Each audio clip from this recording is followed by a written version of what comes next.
So, it's really fucking bad, guys. I don't really know what to tell you guys. I've been saying for days that Minnesota is a tinderbox. It's a powder keg. It's ready to blow. And yesterday was an incredible day of solidarity with tens of thousands of people marching in the streets peacefully. Not a single violent incident, as far as I can tell, outside of ICE continuing to abduct people. Today, like I streamed last night until around 4 o'clock in the morning. I worked on trying to set up vertical streaming for a couple hours after that, but apparently YouTube did not want to cooperate today. Sorry about that. And I got about 3 hours of sleep, and I woke up to the news today that ICE agents executed a man in broad daylight on the street. And there is a lot of video about it. They are in full PR panic mode, the fascists who did this. They are rapidly trying to spin their narrative and lies. It is grotesque. And I think that today, I think that today something's breaking here, guys. It's people are not okay. And this happened outside of a donut shop that is relatively close by to where I live. I know that place. It's very popular donut place, Glam Doll Donuts. You know, I think I'm gonna open up today by reading this op-ed in the New York Times, which I know usually is a setup for rage. But this is a different kind of rage, I think, than one might be used to from the New York Times. And yesterday I read a piece that talked about how the federal government had effectively declared war on Minnesota, and how the people were uniting against that. Well, I don't think the talk about civil war is overblown blown at this point, folks. Genuinely, I don't. This piece in the New York Times went up 5 days ago. In Minneapolis, I glimpsed a civil war. And I read it last night, and I want to share it with you guys. Late last night, I was standing on a street corner in the Hawthorne neighborhood in North Minneapolis when I witnessed an extraordinary confrontation. A federal agent marched up a narrow residential sidewalk flanked by modest bungalows, kitted out in gear fit for the Battle of Fallujah, full body armor, military boots, and camouflage fatigues and helmet, with a heavy machine gun slung by his side. His carriage was erect, his gaze fixed straight ahead, seemingly oblivious to the crowd of protesters who blew whistles and shouted curses as he passed. Enraged that 1 week after Renee Good was gunned down by an ICE agent, another civilian had been shot by ICE in their city. Suddenly, the tense scene dissolved into slapstick. The federal officer slipped on a patch of ice and tumbled to the ground. A raucous roar of laughter and jeers erupted from the protesters surrounding him. He scrambled to his feet and marched on. But a few seconds later, one of the protesters shouted, "He dropped his magazine!" And sure enough, lying on the patch of ice was a fully loaded magazine from his automatic weapon. Dan Engelhart, one of the city park's commissioners, was standing nearby. He grabbed the magazine and turned it over in his hands. "Well, we're fucking close to civil war," he told me. A longtime foreign correspondent, I've covered civil wars in countries across the globe. Not so long ago, I would have rolled my eyes at the notion that one could erupt anywhere in America, much less in my once placid home state of Minnesota. And yet, there I was, eyes stinging and throat burning as tear gas wafted over me, watching heavily armed agents of the federal government invade a quiet residential neighborhood 5 miles as the crow flies from the suburb where I went to middle school. Like many Americans, I have watched the video of the killing of Good by an officer on a residential street in Minneapolis with horror and sorrow. From afar, this tragic and possibly criminal act of violence could plausibly be seen as incidental to President Trump's mission to deport undocumented people from the country. But when I landed in Minneapolis on Monday and saw the size, scope, and lawlessness of the federal onslaught unfolding here, I understood that Good's killing was emblematic of its true mission. to stage a spectacle of cruelty upon a city that stands in stark defiance against Trump's dark vision of America. Thousands of masked, heavily armed agents, some with minimal training, have been unleashed on the streets of an American state. They've been promised near total legal immunity by the president, effectively unshackled from any constitutional constraints. They've been given limitless license to abduct anyone, not just the undocumented immigrants, but American citizens who happen to look foreign, whatever that might mean. Even Native Americans whose ancestors lived here long before anyone else have been detained on the absurd suspicion that they are undocumented immigrants. They have roughed up local lawmakers, detained and jailed legal observers without charges, tear-gassed high school students, smashed in car windows, bewildered drivers unlucky enough to cross their path, anyone who gets in their way. By protesting, filming their actions, or simply being in the wrong place at the wrong time, is presumed to be a domestic terrorist. We've all seen the horrifying viral videos. I was a couple blocks away, engulfed in a cloud of tear gas not far from where Good was gunned down, when a disabled woman on her way to a doctor's appointment was dragged from her car, cuffed and carried away like a livestock carcass by federal agents. But it was the quiet yet pervasive fear that stunned me the most. St. Paul's new mayor, Coley Hare, Cowley Her, who came to the United States as a Hmong refugee at the age of 3, told me she started carrying proof of citizenship with her at all times, just in case she is stopped by ICE agents. There are empty desks in school classrooms across the Twin Cities as immigrant children stay home, afraid that they or their parents will be snatched up by ICE agents who lurk in idling SUVs near schools during drop-off and pickup. Restaurants and shops have closed because their employees are too afraid to come to work. And even if they are here illegally, because the informal policy of federal agents seems to be detain first and ask questions later. Minnesota is under siege. It might not yet be a civil war, but what the White House has called Operation Metro Surge is definitely not just or primarily an immigration enforcement operation. It is an occupation designed to punish and terrorize anyone who dares defy this incursion, and by extension, Trump's power to wield limitless force against any enemy he wishes. This is tyranny, Keith Ellison, Minnesota's Attorney General, told me. There is no other way to put it. We are shocked by it.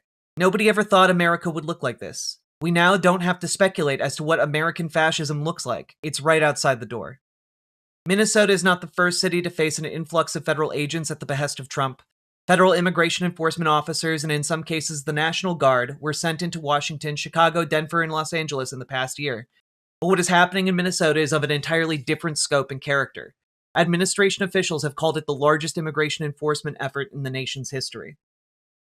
Compared with other Trump administration targets, Minnesota is an odd choice for such a huge operation. It's a medium-sized state, fewer than 6 million people, and its percentage of undocumented immigrant residents is less than half the national average, far lower than in states like Texas, Florida, California, and New York. The Trump administration claims the federal incursion was necessary because of a vast welfare fraud scheme initially prosecuted by the Biden administration that involved dozens of Somali and Somali-American defendants. Trump and his top aides have used vile, racist language to describe the community. "We always take people from Somalia, places that are a disaster, right?" Trump said in December. "Filthy, dirty, disgusting, ridden with crime," he told reporters at a cabinet meeting. "They contribute nothing. I don't want them in our country. I will be honest with you," he added. "Their country stinks." But Trump's animus towards Minnesota seems to be driven by something deeper. The state is a political outlier in the upper Midwest. The 5 states that surround it voted for Trump at least twice. On paper, Minnesota might look like friendly territory for MAGA. It is significantly whiter than the national average, and it has a substantial rural and ex-urban population.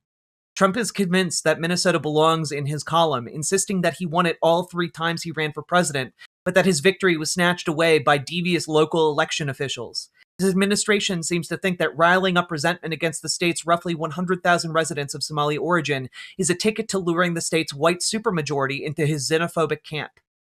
But Minnesotans are unlikely to take the bait.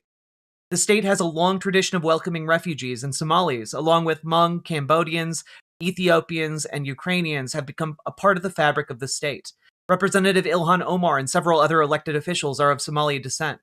Minnesota hasn't given its electoral votes to a Republican candidate in 50 years.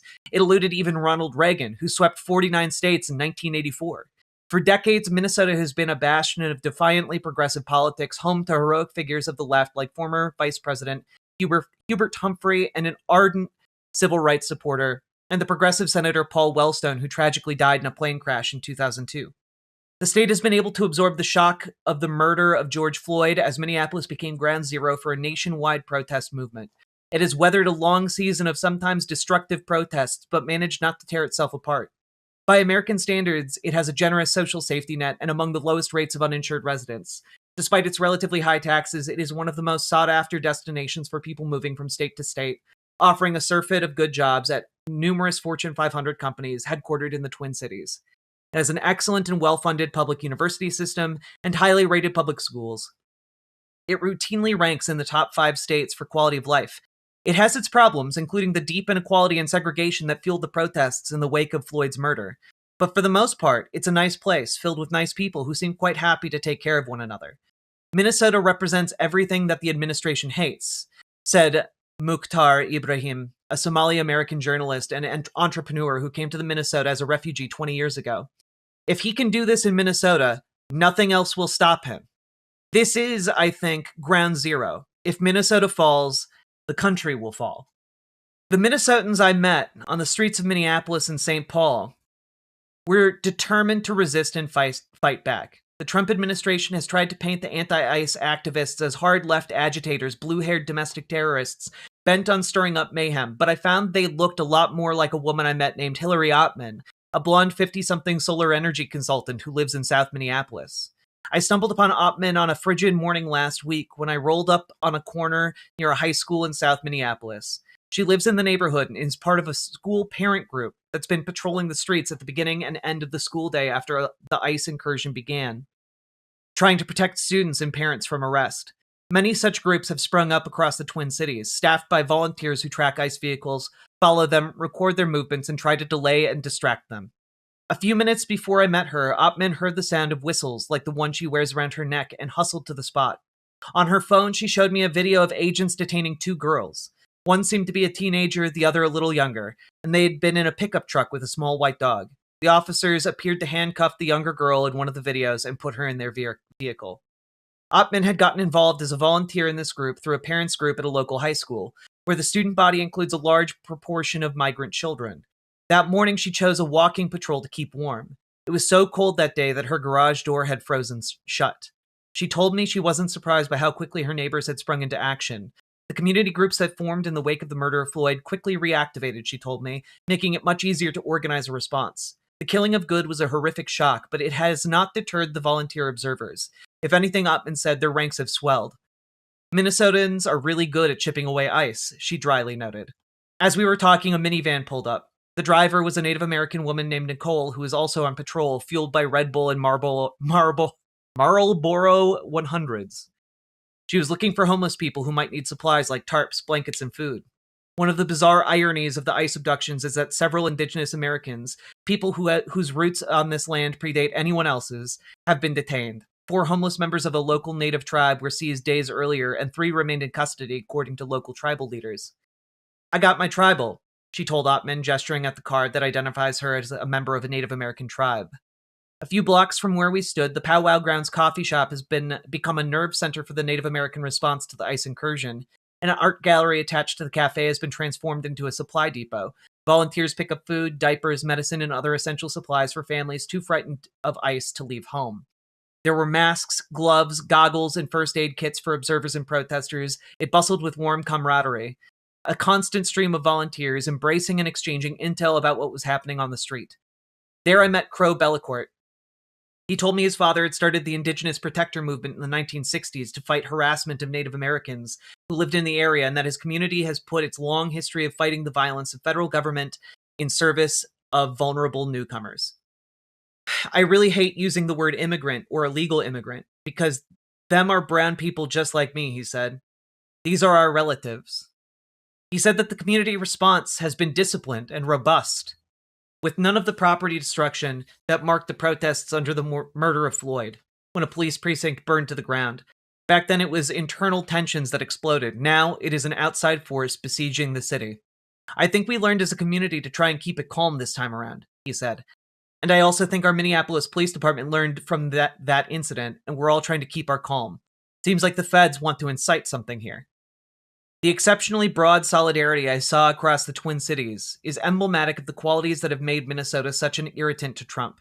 For all of the efforts to paint those opposing the ICE incursion as domestic terrorists, the kinds of people who came out were not just activists, but also people like Ryan Eklund, a suburban real estate agent who was detained and shackled while filming ICE vehicles he spotted after dropping his son off at school.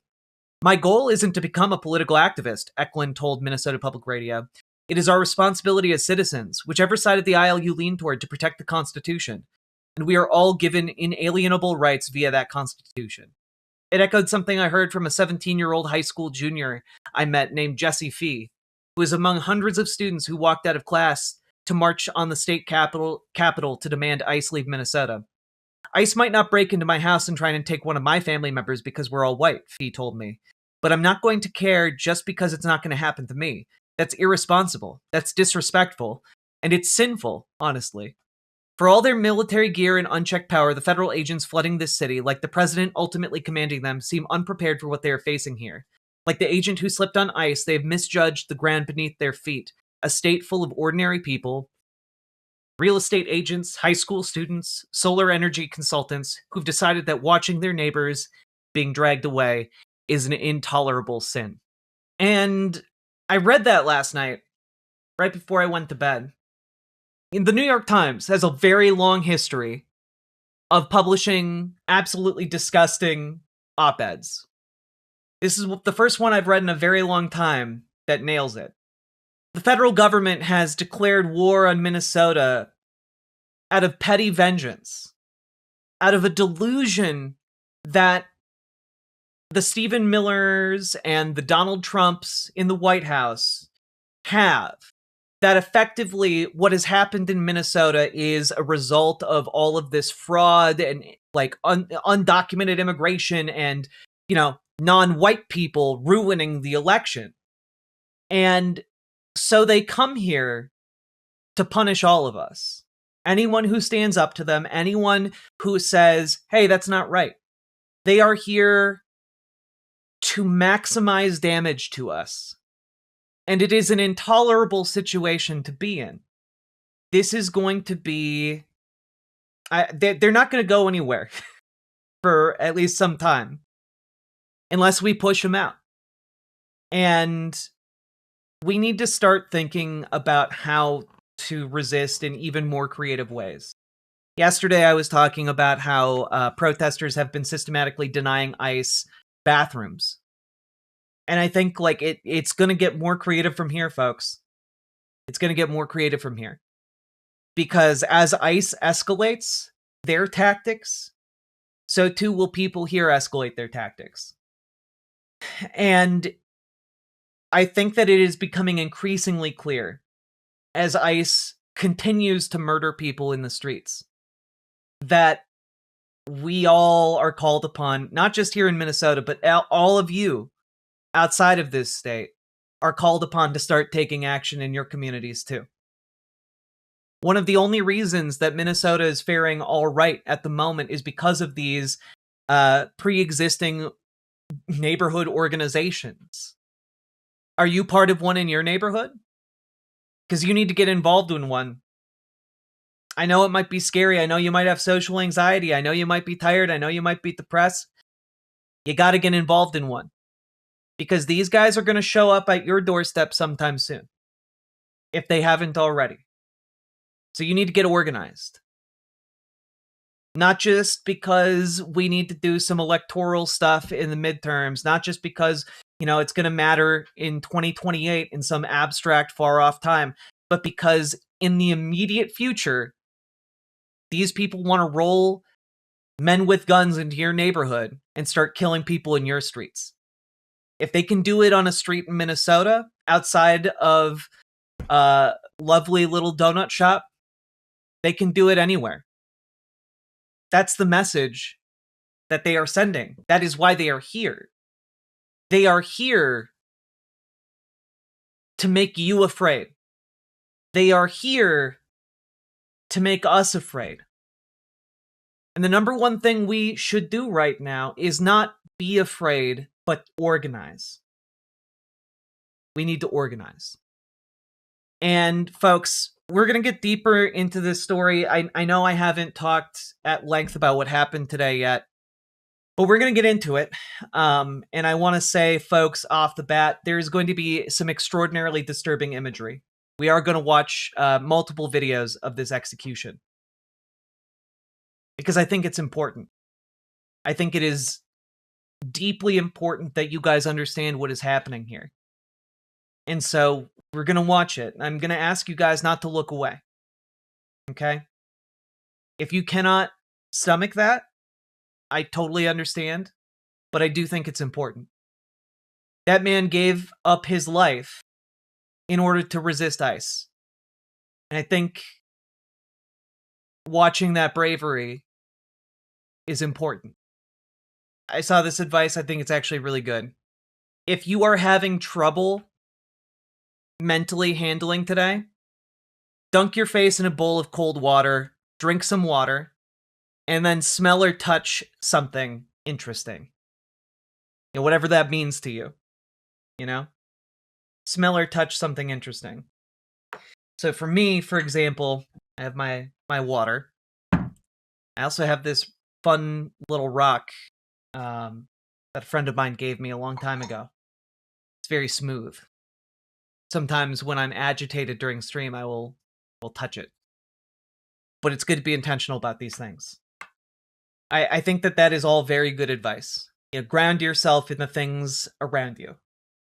So, folks, as of right now, ICE is responsible for 66% of the murders here in Minneapolis. I just want to say that one more time. As of today, ICE has committed 66% of the murders in Minneapolis. You know, like, just wrap your head around that. I will also say that shit's about to pop off in Minnesota. All right? So, just some footage from like an hour or so ago.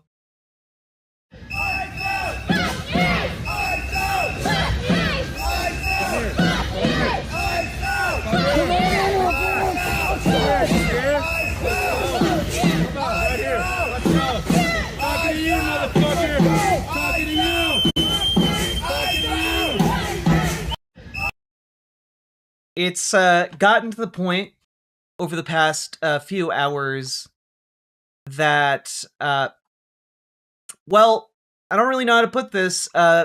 People have built barricades in the streets.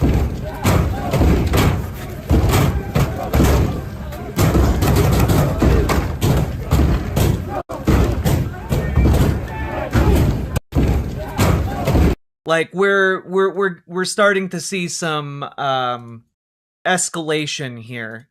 Here is some more recent footage of what's happening there at that barricade.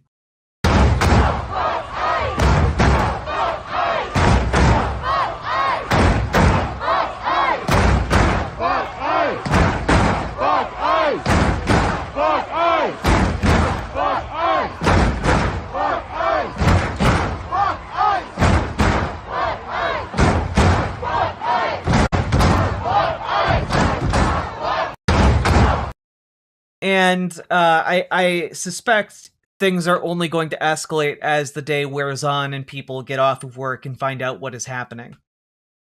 I don't really know how to word this.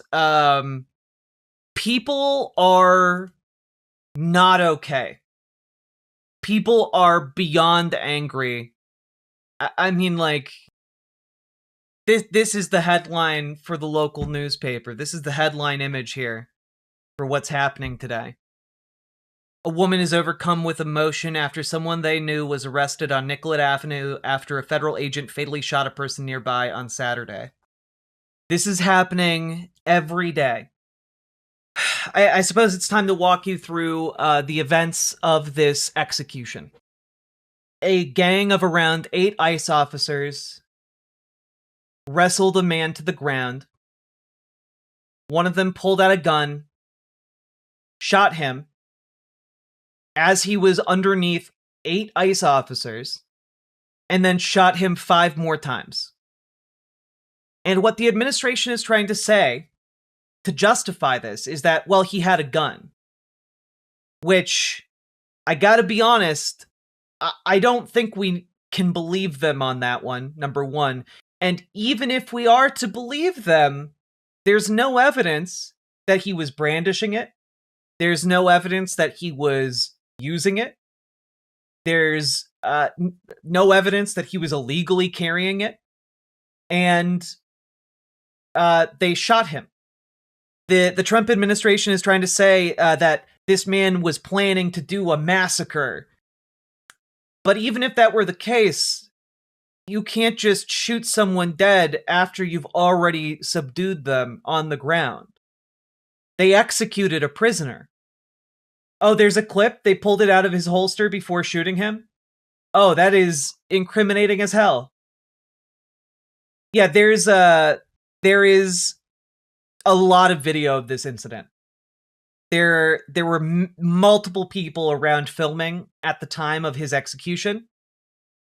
And ICE has done their best to try and cover this up. The footage from the pink coat lady is damning. Yeah.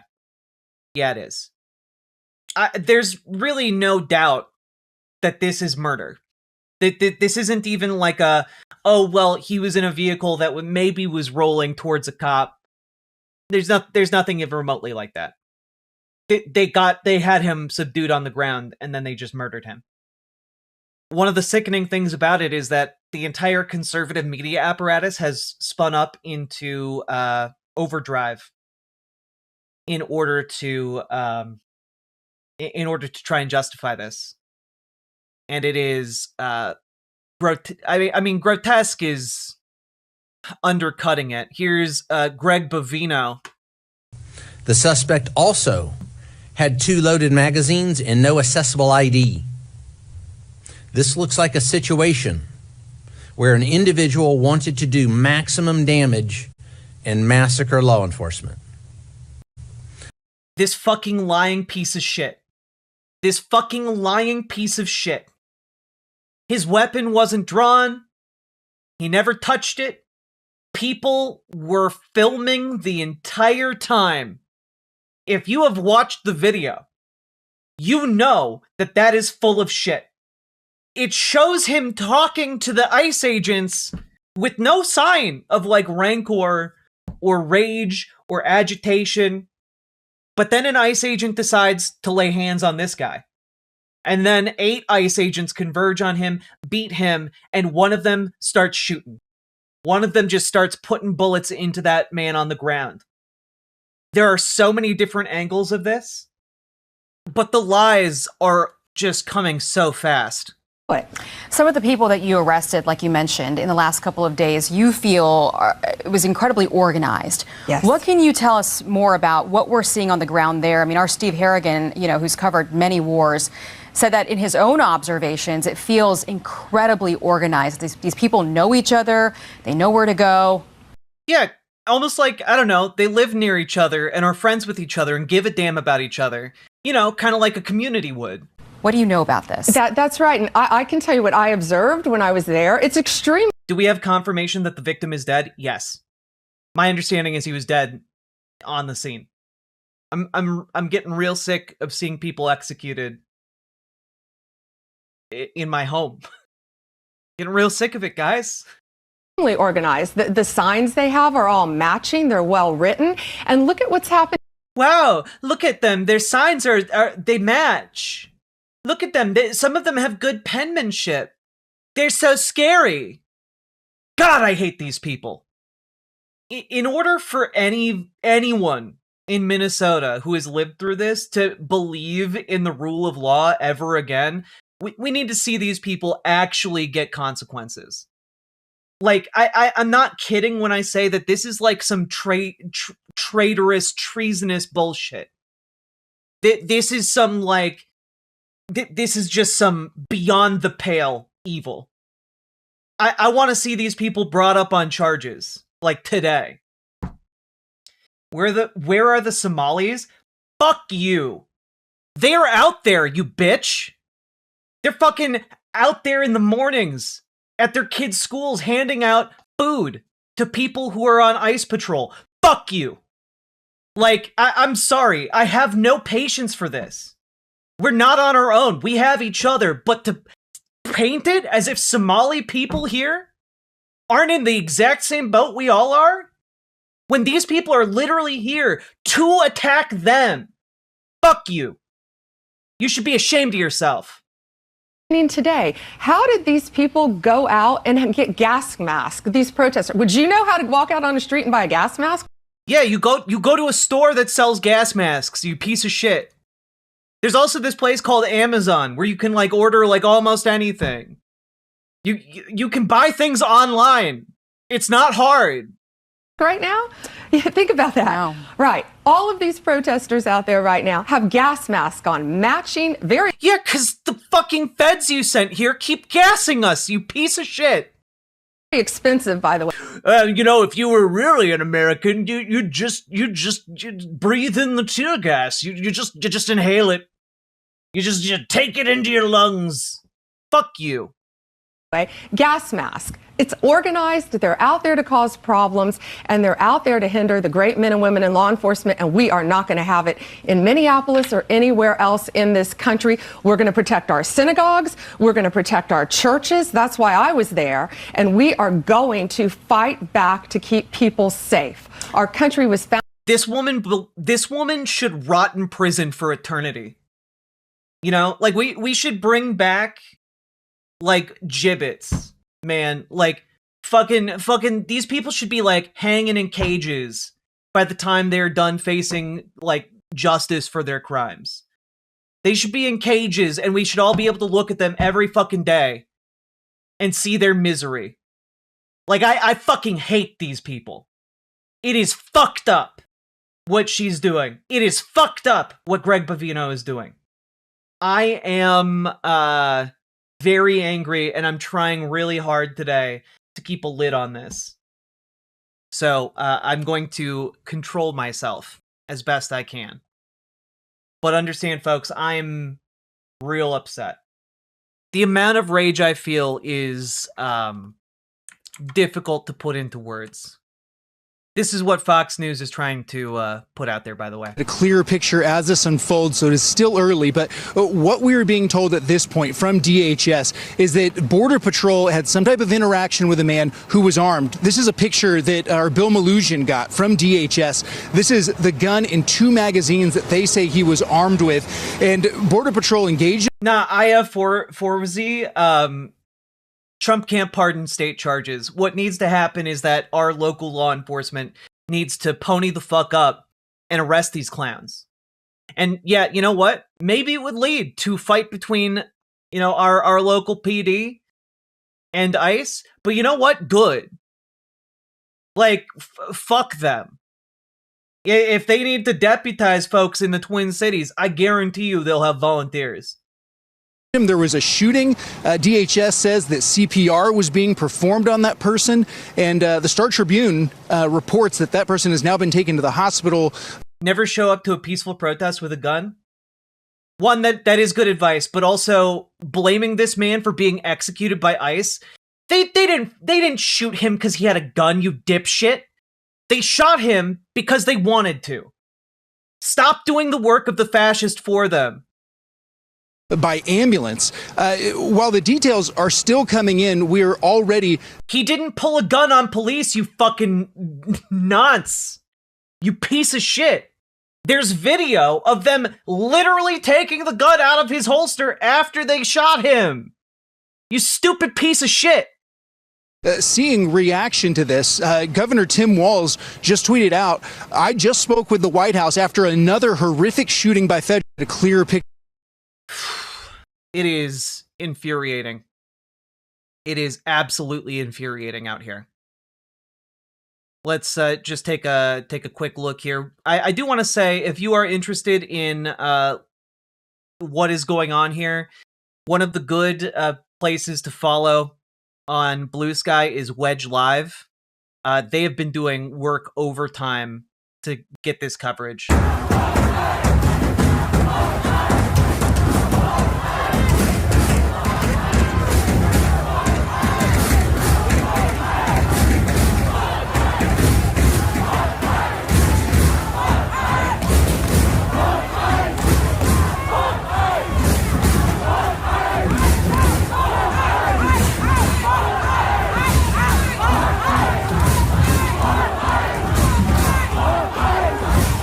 there's something just really chilling about how you can tell how fucking angry people are. Look at all of the breath smoke. You know? They disarmed him and shot him. Yeah, exactly. We have that area locked the fuck down. I bet.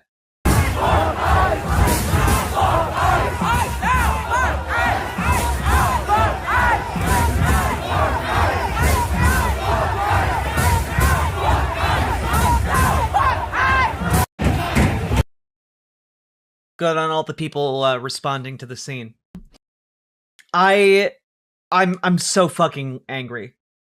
I just want to say that also what has seemingly been happening is that ICE has been trying to cover this up. So one of the things that they did is they have detained multiple people who witnessed this event and brought them to the Whipple building, which is their base of operations here in the Twin Cities.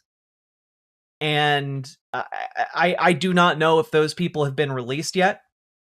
ICE was also apparently trying to lock the scene down and gave orders to local police to vacate the scene. Local police said no. So at the very least, we can say that there's a degree of friction between local PD and ICE, though how much of that remains to be seen, I suppose.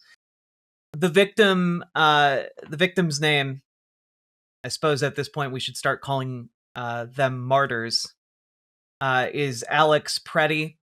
Apparently worked at the VA. He was an ICU nurse.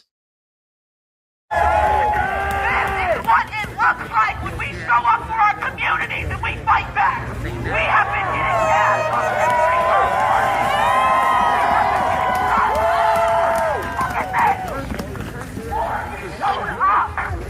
It is not the time to bow down. It is not the time to behave. It is not the time to fight. I am worried. I don't think that this is. I think that we've reached like a limit of peaceful demonstration, and honestly, I think this level of demonstration is even quite restrained. Just a man carrying a box full of spent tear gas canisters. Like, ICE has just been trying to gas all these people to get them to leave all day. All fucking day.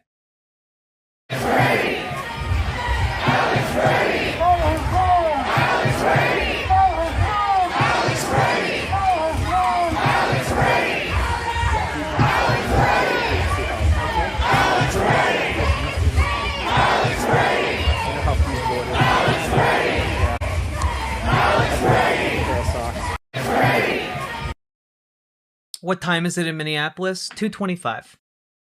Yeah, they were also tear gassing journalists. I know that a local Care 11 reporter got tear gassed and had to be treated on the scene.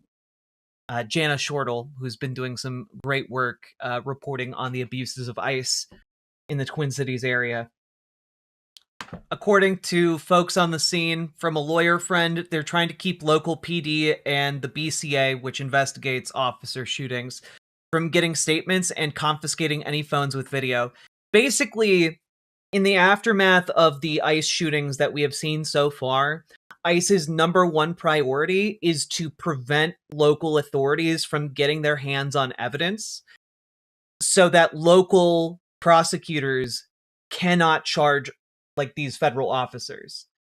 It's why they denied like the That is why they cooperation. picked him in to see how much it would take to turn him into violence. I mean, I've made it clear why I think they picked Minnesota. I think it's because if they can beat us here, they can beat us anywhere. Yeah, they're trying to cover up because they know that federally they're safe from prosecution. And even if they do get prosecuted federally, Trump will pardon them. They know that the only way they are vulnerable is if local authorities show up, collect evidence, and use that evidence against them. Their number one priority after these shootings is to cover them up because they know they're fucking guilty of murder. They know it. They're doing it as a matter of policy. the protester was armed, wanted violence. Hey, I'm sorry. Is this America, Buck? Do you have a right to bear arms in America? Do you have a right to bear arms in America? Because, I seem to recall every single piece of shit like you talking about how, the Second Amendment, Second Amendment, Second Amendment, Second Amendment, Second Amendment. I spent my entire life hearing people like you talk about the right to bear arms like it was the most sacred thing in the universe. And suddenly, when a federal agent walks down a street and decides to shoot a man being beaten by 8 other federal agents, you guys are like, well, he had a gun, though. He had a gun that he wasn't using. A gun that he was permitted to carry. Like, these people are fucking full of shit, man. Every single conservative is full of shit. Every single one. Because when the rubber meets the road, every single one of them will suck the dick of a federal officer doing a murder. Every single one of them. It is fucking crazy. They will grovel before federal agents. They will grovel when an armed man shows up at their house and comes for their kids. They will grovel and say, thank you, sir. Would you like to take my other children? I have spent over 30 years listening to them double down, triple down, quadruple down on the sacred right to bear arms. And the second someone legally carrying gets shot by a federal agent, they're like, well, he was carrying a gun though, so, Like, I'm sorry, suddenly all of you motherfuckers think that it's okay for a federal agent to just shoot a guy because he has a gun on him? I don't think you Republicans want that to be the standard. I don't think you guys want federal agents rolling up to your rural communities and shooting anyone who happens to be holding a gun on their person. I don't think you guys really want that. And I think you know that you don't want that. And you're just full of shit. What you really are happy about is watching people you don't like get fucking murdered. That's what these people like. That's what these Republicans live for. The owning the libs mentality has escaped confinement, and now it is not just owning the libs, it's killing the libs. Like, that's what these people are seal clapping about now. They've been fucking dog walked all the way through to the point where they are cheering on the fucking murder of someone just because they don't like them, really. They don't care about the Constitution. They don't care about your rights. They don't care about any of that shit. What they care about is watching you suffer and watching the life go from your eyes.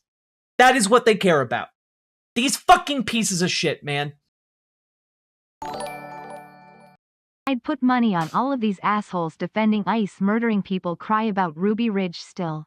Every fucking one of these losers cries about Ruby Ridge or Waco, and like they just go in, they've spent countless hours talking about how unjust it was for federal agents to do what they did at Ruby Ridge and Waco. How unjust the federal government was when they came down on Cliven Bundy and his boys. But when a VA nurse walking down the street talking with ICE agents gets jumped on by 8 ICE agents who beat the shit out of him, and then one of them disarms him. Again, he never took any aggressive moves. One of them pulls out his gun, and then another ICE agent shoots him several times under a press of 8 different ICE agents. It's all government overreach when it's something abstract to them like Ruby Ridge or Waco. But the second it becomes something a little bit more concrete, and it's happening to someone they identify as the left, suddenly all of it goes out the window and they don't give a single shit about your constitutional rights. Yet he was down on the ground, and they shot him. ICE is made up of rabid dogs, friends. Fucking rabid dogs. And they know it, too. Like, ICE delights in being rabid. It's why they are, as a matter of course, covering up their murders. Now, there is some misinformation going around about the photo that was posted of the weapon, or alleged weapon, that Alex Pretti had on his person, which is that, oh, well, images of this are going around on the internet, but if you look, the image is from days ago. And that appears to just be some filing on Google's end. Now, for those of you who do not want to watch the footage, by the way, this is the alleged weapon. We're not going to watch the footage at this point in time, but what we are going to do is take a look at Bellingcat's second-by-second breakdown of the sequence of events here. So, Bellingcat, again, very good at analyzing these types of events. Footage taken moments before a struggle shows the man was filming, holding a phone in his right hand and backing up. His left hand is up, visible, palm facing out as he backs away from the area. An agent uses his right hand on the torso of the victim, pushing him back while the man complies. Here you can see. So he backs up. Multiple federal agents can later be seen struggling with the man who is shot. One federal agent is seen approaching with empty hands before reaching around the man's waist. You can see this man approaches, reaches around the victim's waist. Moments before the first shot is fired, this federal agent can be seen retreating with a gun. It appears to match the general appearance of the firearm posted by DHS, including the red dot sight. The agent's back is turned when the first shot occurs. So again, just in case any of you are a little confused here, they disarmed him as he was on the ground. As the man walks away with his gun, that's when you hear the first shot. Two different agents are visibly firing their guns, with at least 10 shots being heard in total. Most of them are fired after a brief delay, when the man is already laying motionless on the ground. The current videos of the shooting only show these two agents with guns drawn. This is a fucking execution. The agent in the black beanie appeared to fire the first shots, as the agent in the brown beanie doesn't draw his gun until after the first shots are fired.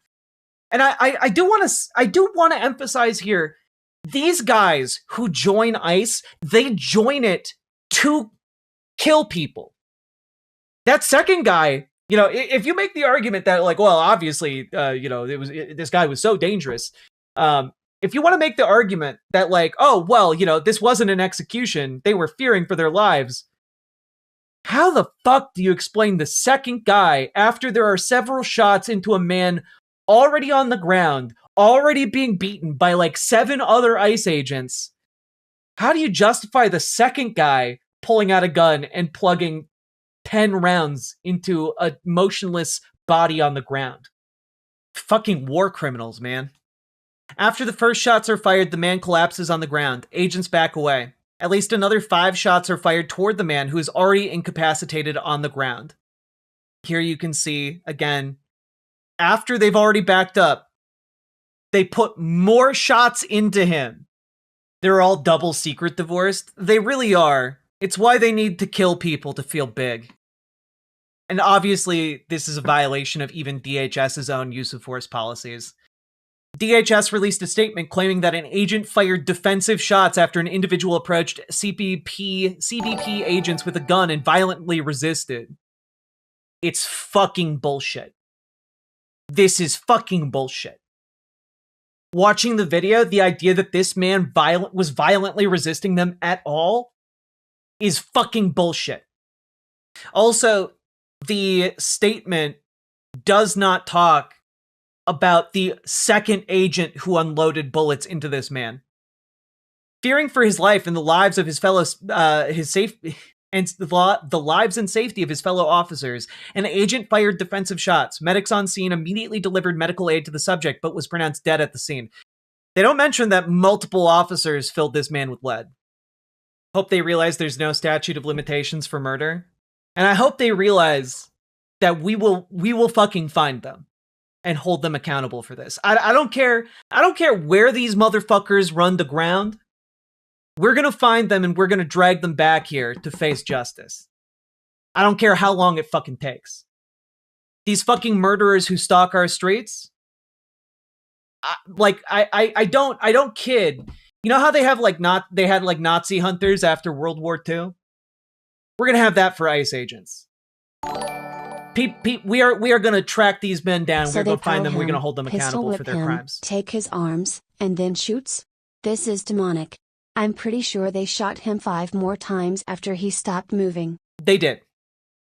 Now, I am going to play this video. It is about 3 minutes long. I'm going to warn you guys that it is incredibly graphic.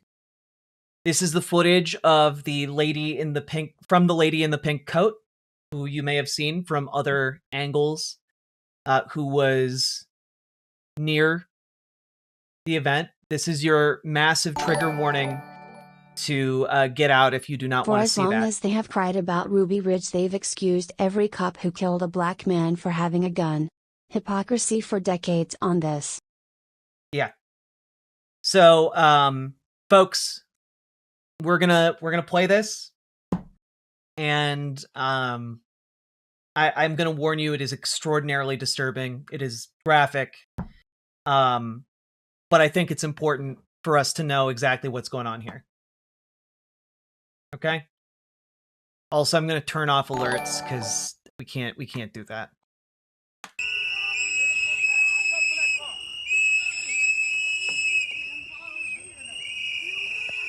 There he is. Go.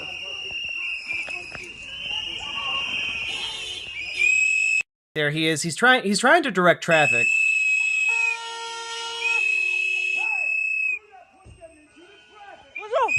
What the fuck is wrong with you?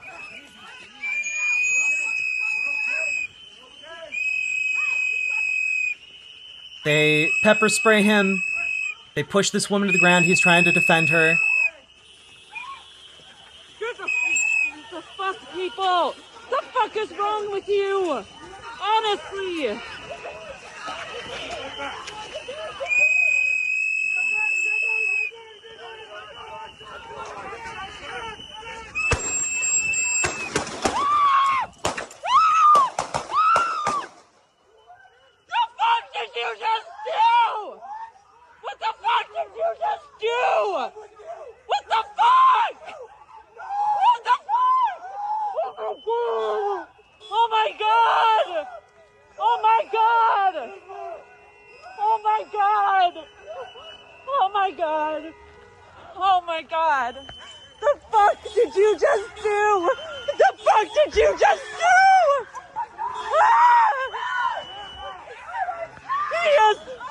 Somebody call the ambulance!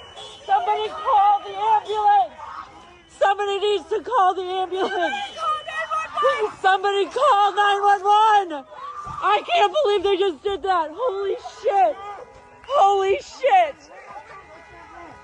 Just get come on!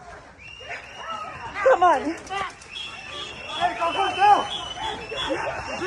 Oh my god, you fucking people, man! You're fucking killing us! Why would you do that? Oh my god! Oh my god! I can't believe I'm seeing this! I can't believe I'm seeing this! Oh my god! Come on! Come on! Come on! Come here! Come on! These Come here. fucking dipshits. It is.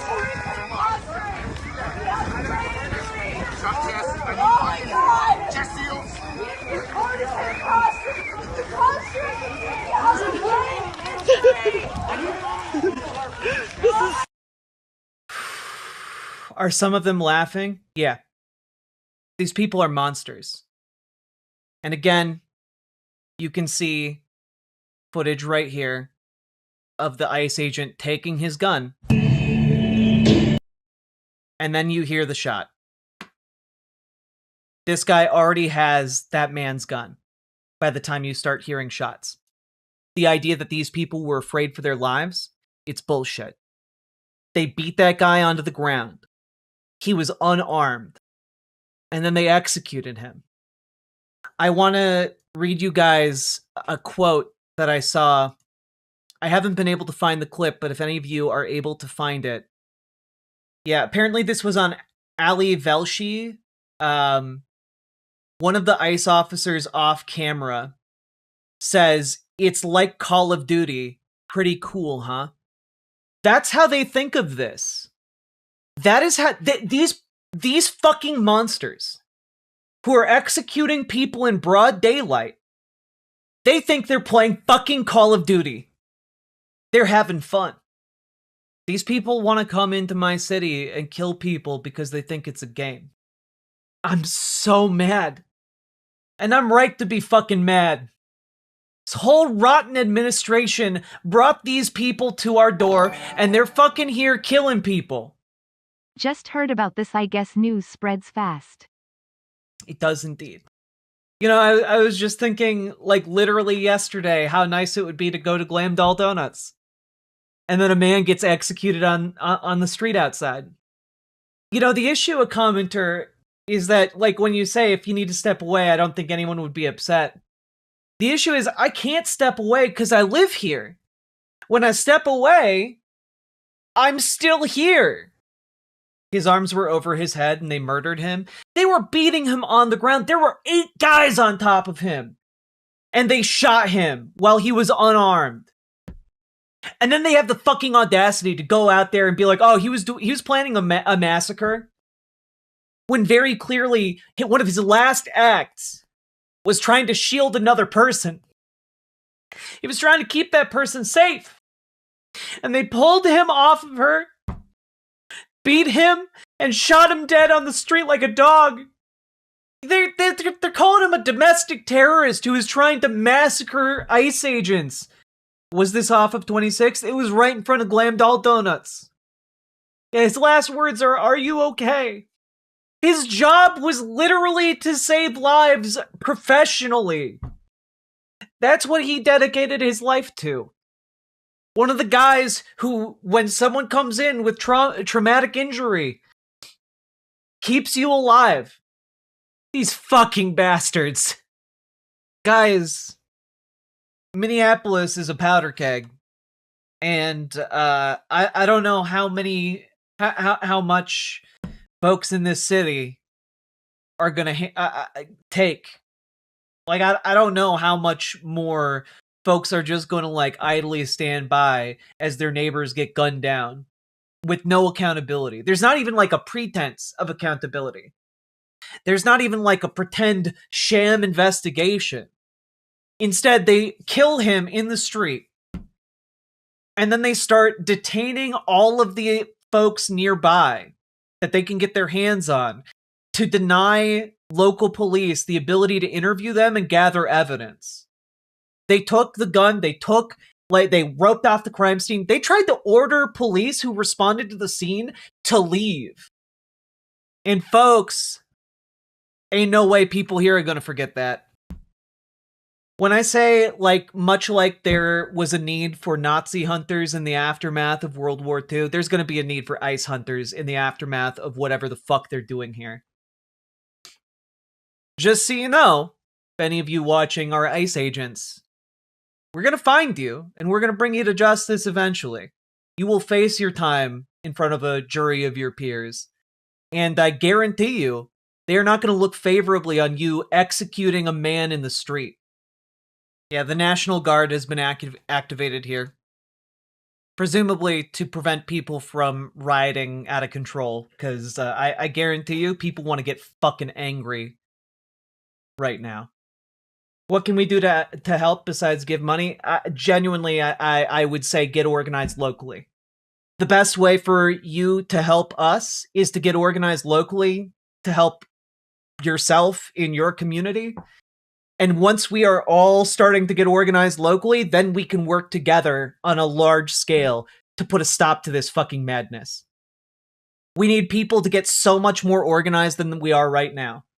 Minnesota might be one of the most organized places in the country right now. And you know what? We need a lot of you other folks outside of this state to get organized too. Another sacrifice for our Captain and Jack. May you find your dream of Cellophase beyond the mountains of Kadath. I don't know what that means, but thank you for the support.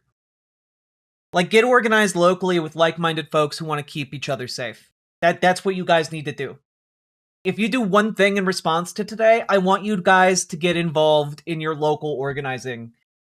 Even if you're in a Republican state, I know that there are local Dems, there's a local DSA. I know that there is something you can do to get organized. Because folks, they aren't going to stop here. If they are able to beat us down here, they're going to come to you guys. And we're going to do our best here to hold the line. We're going to do our best to keep things on the up and up. We're going to do our best to stop what they are doing here dead in its tracks, to freeze it, as it were. If we are unable to do that by ourselves, they're going to come for you guys next. So folks, get fucking organized. Do it today. Do it now. Join your group. Make plans. Schedule out your time. Everyone all the way down to those who voted for this should be ashamed. It's true. If they were at all capable of feeling shame. If any, like I gotta be honest, anyone who still identifies as a Republican in the current era of Donald Trump too, they're gone. You know, they're gone. They're not coming back. They're not de-radicalizing at this point. It'd be really nice if many of them did. And you know what? Some former Republicans have. You know, you got Bill Kristol out there talking about abolish ICE. Yeah, I know locally there are Republicans who are turning out to protect their schools from ICE. You know? A lot of these folks, until it's right on their doorstep, a lot of Republicans are gleeful about what is happening here. Alex, from our time working together when he was in nursing school, later he moved to ICU, working as a nurse to support critically ill veterans. He had such a great attitude. We'd chat together between patients about trying to get in a mountain bike ride together. Will never happen now. Goddamn hero.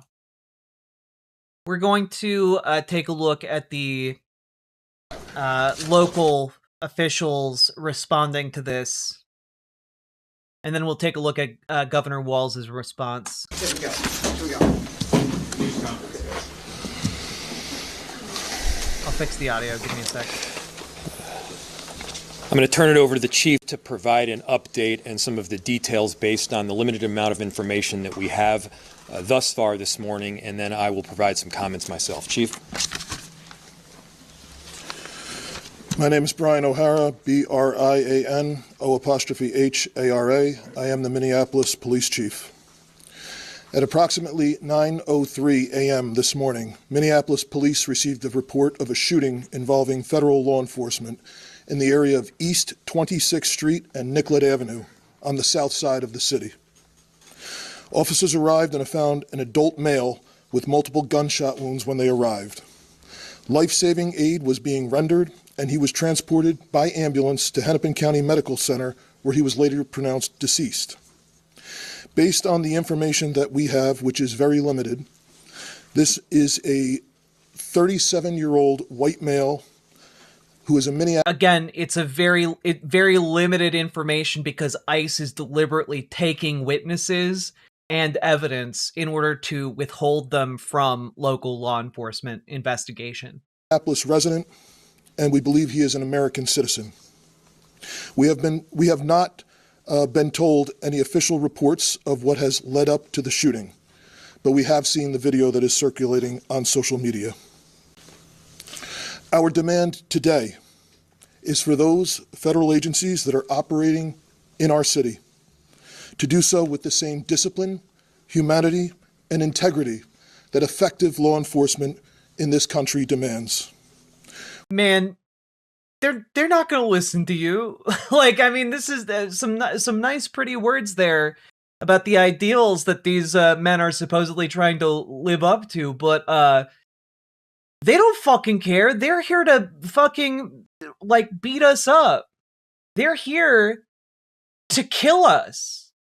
That's what they're here to do. We urge everyone to remain peaceful. We recognize that there is a lot of anger and a lot of questions around what has happened, but we need people to remain peaceful. In the area, we have an unlawful assembly at this time.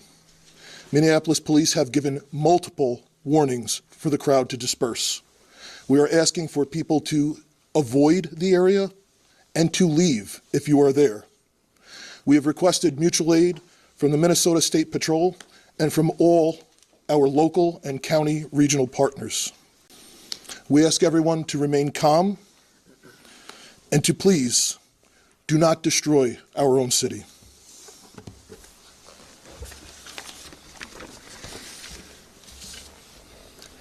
I understand the entreaty to not destroy the city we live in, but I don't think they're really intent on doing that. Like, I've watched some of the live streams of what they're doing out there.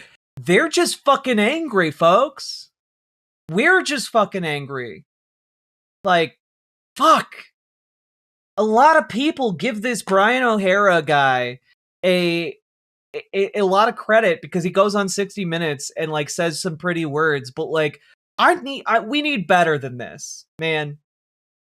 Like, yes, call for like people not to like riot and destroy the city, but like I want to see some fucking action. When are you going to arrest the murderers who are like doing this? Hold them without bond. Like, I've seen so much police abuses over the years. It is crazy to see this particular instance where local police could be effective and useful, and then they just don't. They just say, nah, it's you guys who are at fault for being mad about someone being executed in the street. Fuck you. Saw a video of more than 6 masked agents pummeling one of our constituents and shooting him to death. How many more residents, how many more Americans need to die or get badly hurt for this operation to end? I mean, I think the better framing would be not one fucking more, you pieces of shit. You'll have to go through me first. Like, come on. Speak from strength. This is a tragedy, yes, but like, fuck, man. Wait, have some righteous indignation. Have some actionable thing to offer. How many more lives need to be lost before this administration realizes that a political and partisan narrative is not as important as American values? If they thought they could get away with it, Jacob, they would kill more of us. That's what, like, fuck, man. I'm gonna tamp it down. How many times must local and national leaders must plead with you, Donald Trump, to end this operation and recognize that this is not creating safety in our city? As you'll hear from Director Sayer in just a second, we have seen these kinds of operations in other places, in other countries, but not here in America. Not in a way where a great American city is being invaded by its own federal government. I'm done being told that our community members are responsible for the vitriol in our streets.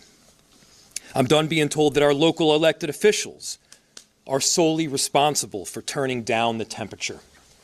Just yesterday, we saw 15,000 people peacefully protesting in the streets, speaking out, standing up for their neighbors. Not a single broken window, not a single injury. Those peaceful protests embody the very principles that both Minneapolis and America was founded upon.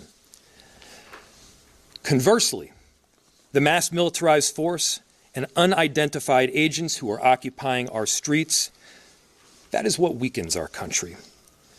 That is what erodes trust in both law enforcement and in democracy itself. So to everyone listening, stand with Minneapolis. Stand up for America. Recognize that your children will ask you what side you were on. Again, great language. I want action. Like, this is the problem, right? This is the problem with Jacob Frey, just in general, right? Which is that he has a lot of pretty words. You know, the good rhetoric. What is he going to do? What powers will he utilize to keep his constituents safe? We need more than just good rhetoric. We have plenty of good rhetoric online. What we need is what something only the mayor could do, something only the chief of police could do. We need something more than this. Your grandchildren will ask you what you did to act. Honestly, just even direct people into a lane for action. Prevent this from happening again. To make sure that the foundational elements of our democracy were rock solid. What did you do to protect your city? What did you do to protect your nation? This is not what America is about. This is not a partisan issue. This is an American issue. This administration and everyone involved in this operation should be reflecting. They should be reflecting right now and asking themselves, what exactly are you accomplishing? If the goal was to achieve peace and safety, this is doing exactly the opposite. If the goal was to achieve calm and prosperity, this is doing exactly the opposite. Are you standing up for American families right now? Or are we tearing them apart? The invasion of these heavily armed masked agents roaming around on our streets of Minneapolis, emboldened with a sense of impunity, it has to end. This is not how it has to be.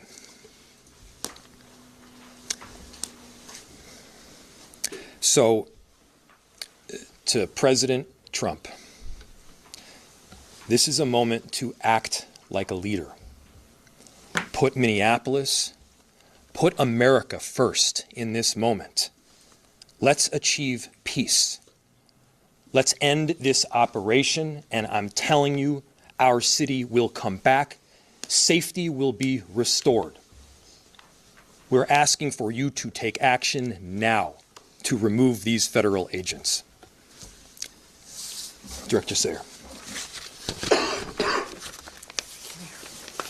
Man, it's so cool that the current leadership of the city that ICE is currently heavily focusing on is just saying, essentially, please, Mr. President, please stop.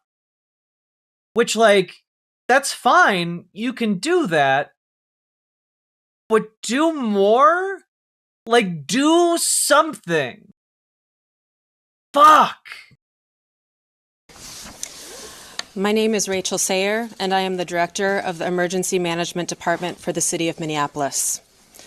I took this job to keep us safe because I live here, and this is my community.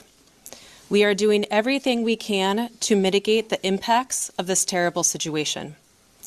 The city's Emergency Operations Center continues to be activated, as it has throughout the surge in federal agents over the last few weeks. We are tracking impacts and coordinating the city's response to this situation, which is having profound repercussions in our community. I can't underscore enough how much Operation Metro Surge is impacting our city. Families with loved ones detained and those who are afraid to be in public lest they become targets need help accessing the most basic necessities like food, housing, and rides to school. Businesses are shuttering and our local economy is severely impacted, which means families are suffering, just as we were rounding a corner in our recovery. Many of our Minneapolis residents, my neighbors, my friends, my community members, are ceasing participation in public life, afraid to even go to the doctor. In response, the city enterprise continues to utilize our entire emergency apparatus. That means staff across departments, often around the clock, are putting their regular jobs on hold in order to respond to the impacts of Metro Surge. I want everyone to know there are numerous resources available to community members right now. We have mental health help available. Okay. We have food assistance, housing and rental assistance, legal help. We are sharing information about what to do if you are exposed to tear gas, pepper spray, or other chemical agents. and the state AGs and ACLU are collecting reports of rights violations. You can access these resources on the city's virtual resource center at minneapolismn.gov/ICE. Please share this information with your neighbors. We have help and we want you to be able to access that. My background is in international humanitarian response in conflict zones in Yemen, Haiti, Syria, Iraq, and Ukraine. What I've seen here is what I've seen there. A powerful entity violently and intentionally terrorizing people, making them afraid to go outside so they can't earn a living, so that kids are forced out of school. This has a lasting generational impact. People can't plan a single day of their lives because they don't know who is around the corner and if their family member or neighbor is about to be taken away. In these times, you see both the best and the worst. The worst is the terror and the feeling of helplessness. The best is, will continue to be our community's response. The way we are showing up for each other, that is in the absolute worst of times. We're showing up for each other in the absolute worst of times. I'll turn it back to the mayor. Thank you.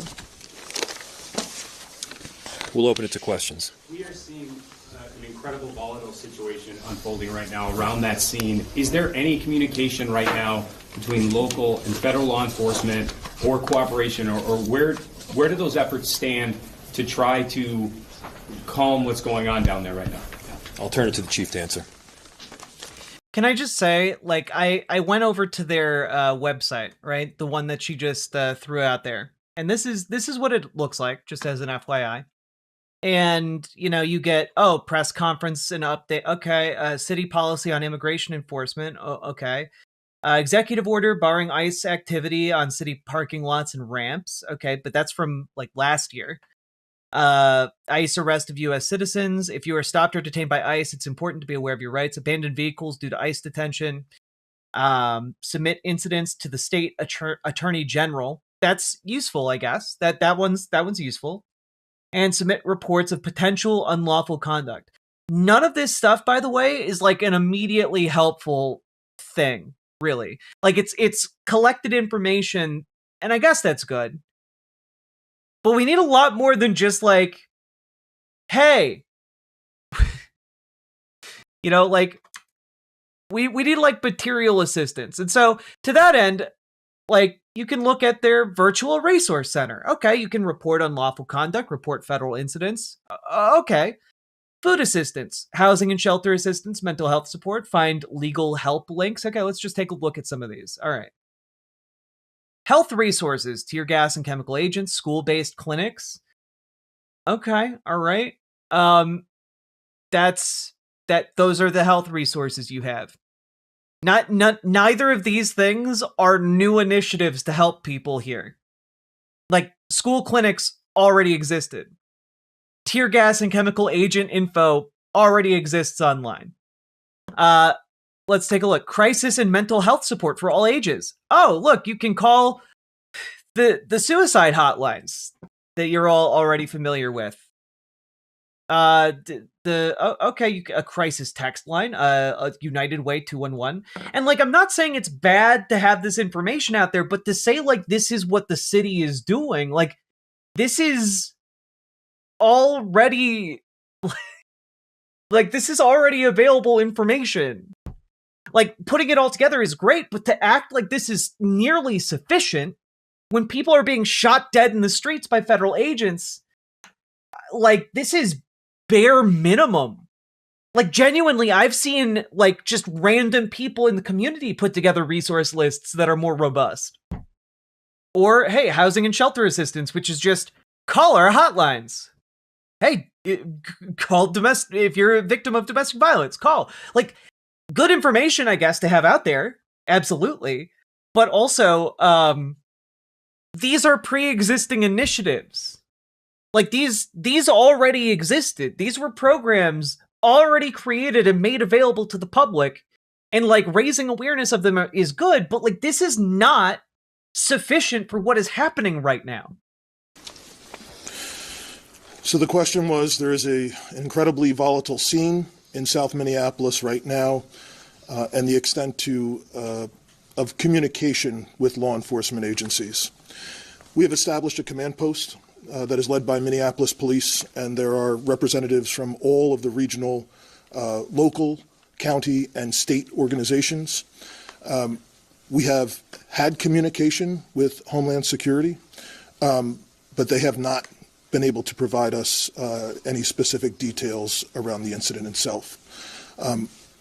We are responsible for ensuring the safety of people on the streets of our city, and we are doing everything that we can to maintain the peace right now, led by Minneapolis Police, but with the help of the Minnesota State Patrol, Hennepin and Ramsey County Sheriffs. Several suburban towns are in the city helping us with 911 calls. We have done an emergency recall of all sworn personnel back to duty. The issue that I have with this is that this sounds good, right?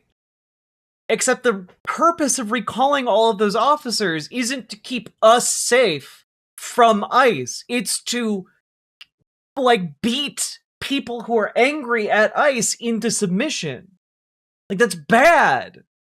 And we are working with the fire department right now to ensure that 2 small fires that were started in the area are safely extinguished. But again, we need everyone to avoid the area if possible. And the people who are in the area, we understand your frustrations. This is not sustainable. But we need people to leave the area at this time. Is the National Guard involved? We have communicated with the National Guard. They have been on standby for several days, and we have ensured the National Guard as well as all of... Oh, by the way, just as an FYI, one of the fires he's talking about is literally part of the memorial for Alex Pretti.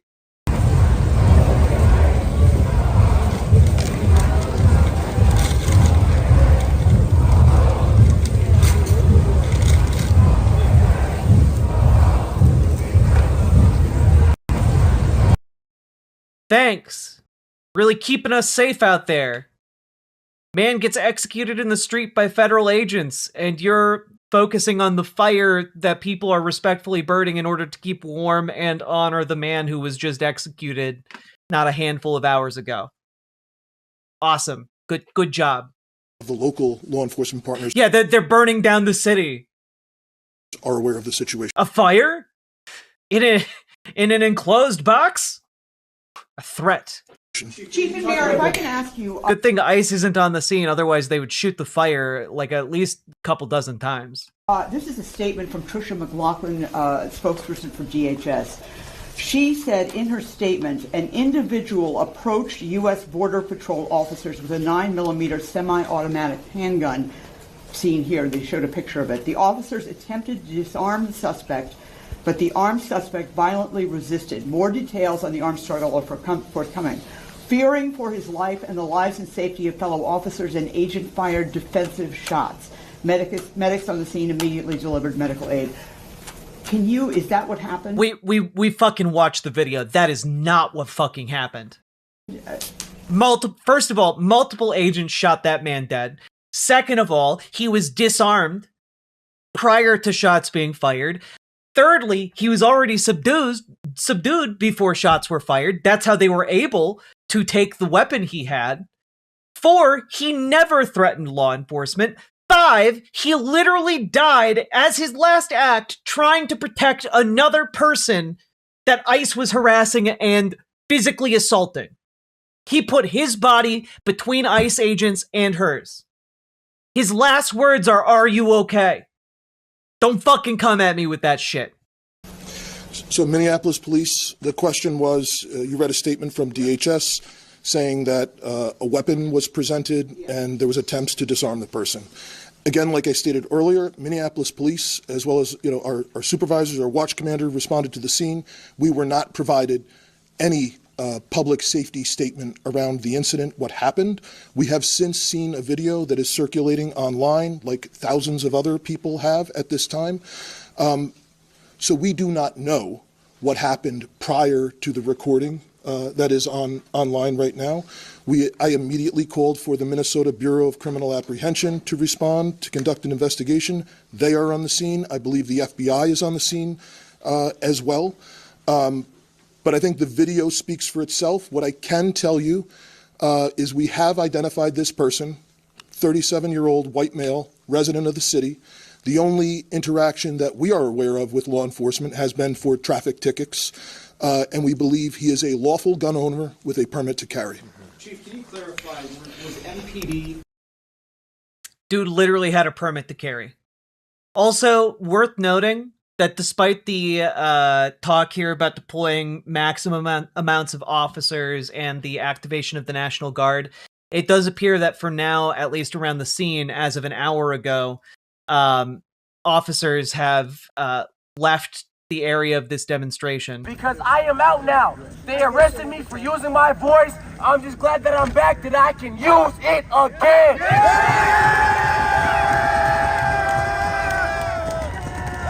So what I can say, do not stop. Fight back. Put your fist up. Because I am... Put your fist up, folks. They're going to steal the evidence. ICE is actively trying to steal the evidence and deny local law enforcement the ability to conduct an investigation. They literally abducted several individuals from the scene who witnessed the shooting and took them to the Whipple building, which is not, I want to add, a place where the local police officers can go. Cut out of this investigation? Has the BCA been cut out like we've seen from the two previous shootings? The question was, has MPD been cut out of the investigation, and has the BCA been cut out? As I stated, I immediately requested the BCA to respond. It's my understanding that they are on the scene. I have not heard anything otherwise. There was initially some information was relayed to me over the radio that our officers were told that they were either not needed or could leave, and I gave a direct order to ensure that Minneapolis police maintain the scene as well as other state and local law enforcement. Can you talk about the discrepancy? Do you know whether it was multiple officers involved in the shooting or one officer, and do you know their whereabouts? Are they in custody at all or still on the scene? So the question was is there multiple officers involved in the shooting? That is the preliminary information. That is our understanding, that it was more than one law enforcement officer involved in the discharge. And again, there is public video that shows several law enforcement officers in a scuffle with someone.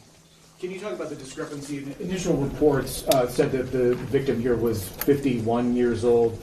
The information that you have, where's that from? So the question was, the initial reports said the victim was 51. The information that I have is we sent Minneapolis police officers to the hospital with the individual who was shot, and they have since identified that person. Two more questions. Do you have a name of the individual who was shot? I do, and I'm not releasing it. Are you able to talk, have you been able to talk with top ICE and Border Patrol officials to ask them to please be in on this, or have you talked to them, or have you been rejected? The question was, have we talked with federal law enforcement to be in on this? We have had conversations with Homeland Security Investigations this morning. We are told they do not have any information to share at this time, but we will attempt to maintain those communications going forward. Do you believe that? Do you believe that they have no information to share at this time? The question was, do I believe that they have no information to share at this time? I don't know if the individual that we were in contact with would or not. This is a Saturday morning. And just like it was for us, it was a scramble to do an emergency recall and to get people to the scene. All right, thank you guys. We'll have more information if we get any later throughout the day.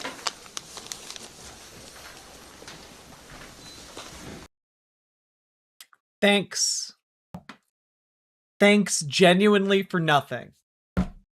Like, what the hell? Like, what the hell, man? I just, we're going to take a look at Tim Walz's statement in a second here. But I just want to point out a few things right now. Number one, as the story continues to proliferate across media, conservatives are continuing to double down in the most grotesque ways imaginable. We can't just go by what we saw on videos on social media. We've got to get the facts. But in a situation where an individual appears to have approached law enforcement, intervened while they're trying to do their job, and he has a loaded handgun with them, think about that. Those law enforcement are out there risking their lives. Imagine if that was your husband or your wife out there trying to enforce the law to keep us safe. And so we've got to keep perspective here, and we've got to get the facts. But at the end of the day, I was governor of our state for 10 years. And I'll tell you what, I knew I had to work to keep our citizens safe. Peaceful protests, yes, but enforcing the law, local and state and federal law enforcement officials working together with elected leaders, first and foremost, keep people safe. And that's what actually protects our right to protest and our First Amendment rights to speak out, is not selective enforcement of the law, but enforcement of all of our laws. We can't just go by what we saw on videos on social media. We've got to get the facts. But in a situation, I just really want to bring up this from Hoeven's own website, right? Like, his stance is apparently you can just kill protesters who have guns. You, like, if somebody is interacting with law enforcement and they are legally carrying a gun, they can just be shot, because obviously if they're carrying a gun and they're near law enforcement, they are a threat. Anyway, here's a page from his own website talking about his own legislation he has co-sponsored. Hoeven helps introduce Constitutional Concealed Carry Reciprocity Act. Legislation would allow concealed carry permits to be used across state lines, subject to state and local laws. This man has fucking advocated his entire fucking life for people to have guns. He's literally has an A rating from the NRA. He has voted at every opportunity to arm Americans. This is from his Facebook page. The Second Amendment is on the ballot this midterm election. This is from 2022. I've always been a strong supporter of the Second Amendment. Thank you to the NRA for recognizing this through your endorsement and A+ rating. Sorry, his grade got updated back in 2022 to A+ from the NRA. This man is such a goddamn piece of shit. These hypocritical fucking leeches, man. They sit there with their fully paid healthcare. They sit there raking in hundreds of thousands of dollars a year. They sit there stock trading all day and yapping about with their billionaire donors. And then they go on television and talk about how federal agents are totally justified killing a man. And they're willing to violate any and all of their previous positions in order to talk about how actually it's good that federal agents killed someone because that someone was politically inconvenient for them.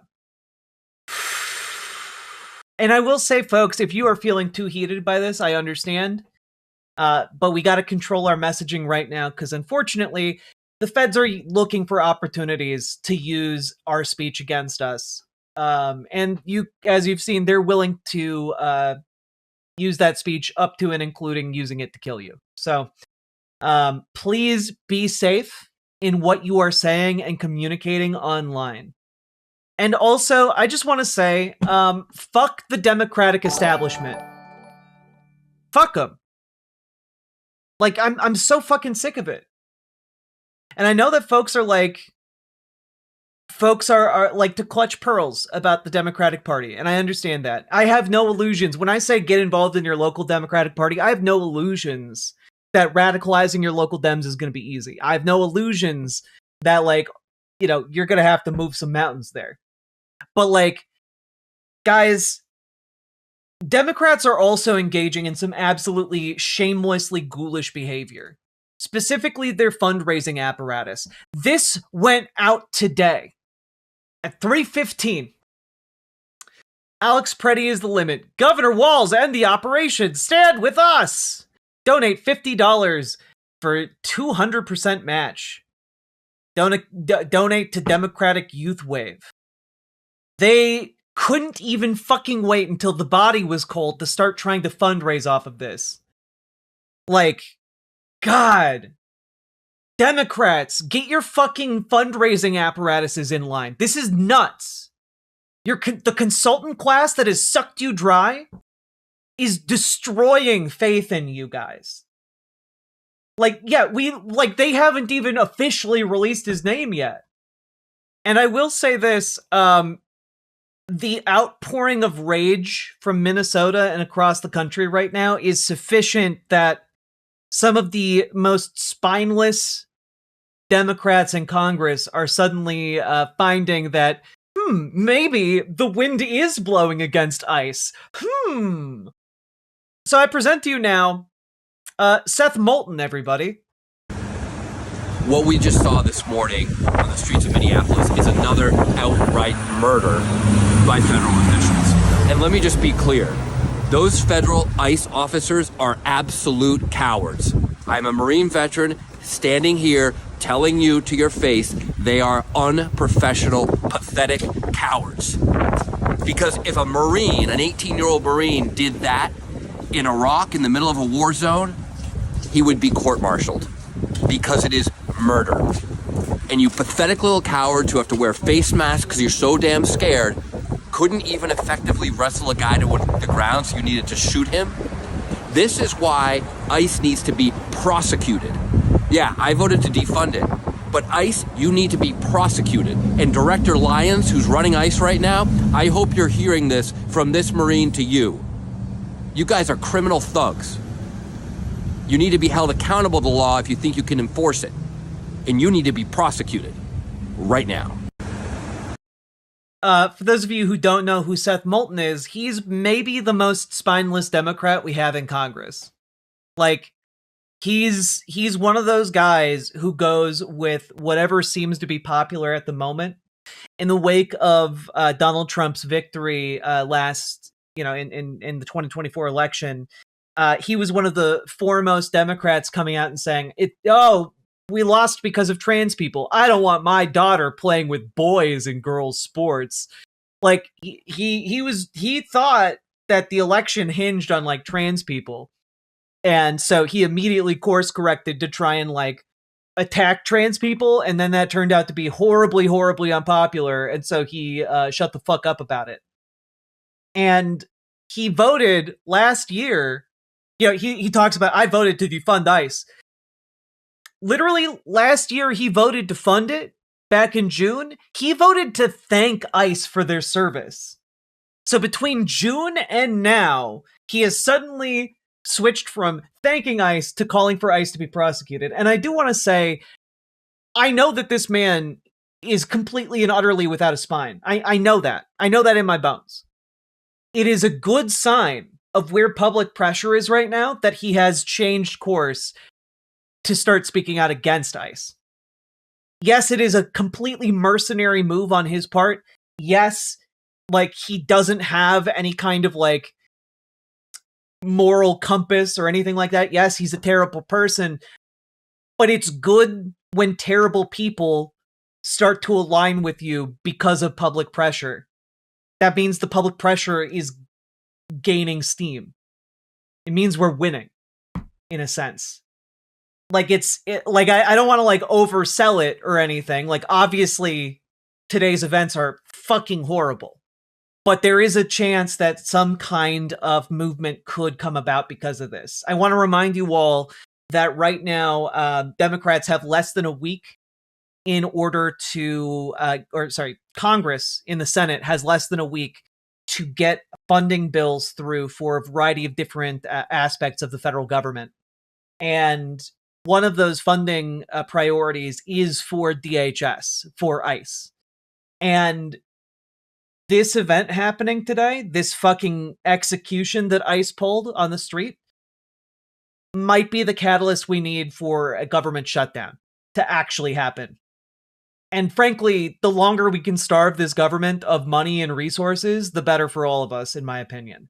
Now, the calculations some Dems in the Senate might make are that effectively ICE is going to be funded either way because they have been granted like a $75 billion slush fund that they can dip into to continue operating during a shutdown. But like, we certainly should be doing something in the Senate, and this is shutting down the government would be something.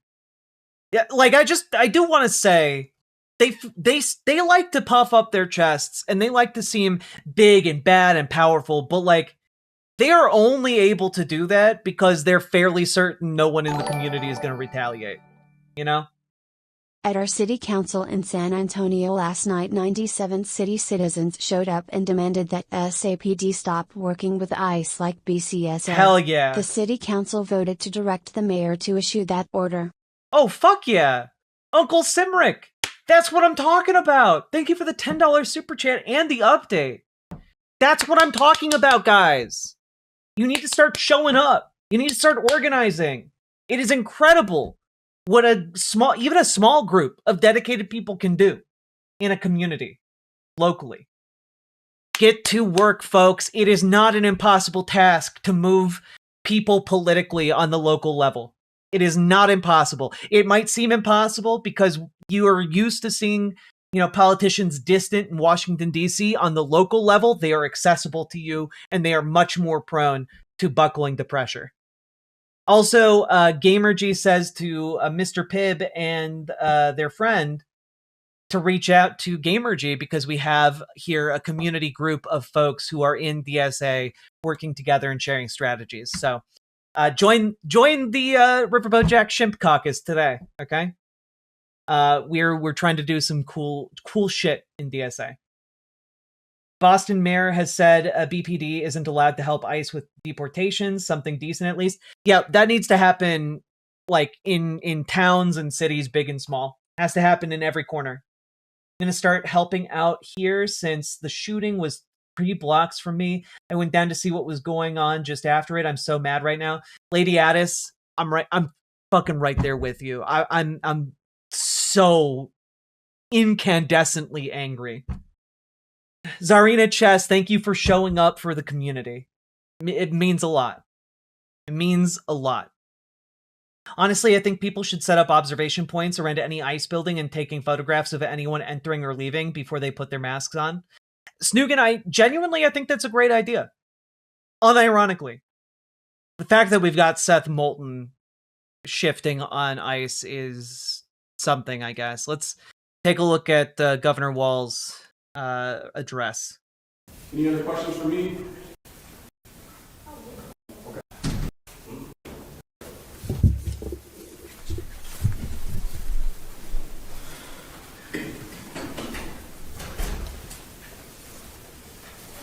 Thank you all for being here.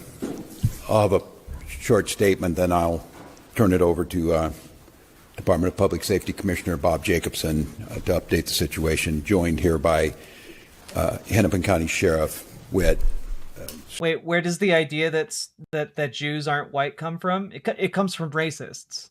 It comes from the same people who are so racist that they're like Italians and Irish people are non-white. That's where it comes from. It comes from fucking racists like the people in this administration. State Patrol Colonel and General Menke, the Adjutant General of the Minnesota National Guard. Well, as I said last week, this federal occupation of Minnesota long ago stopped being a matter of immigration enforcement. It's a campaign of organized brutality against the people of our state. And today that campaign claimed another life.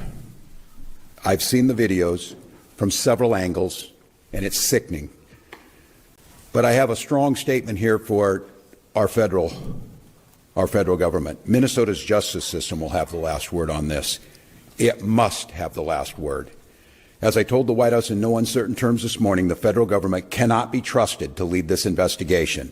The state will handle it, period. Let me say something else, and this is critically important. All of us understand what happened this morning and the tragedy of it, and my deepest sympathies to the family of a 37-year-old Minnesota resident, a lawful firearm concealed permit carrier,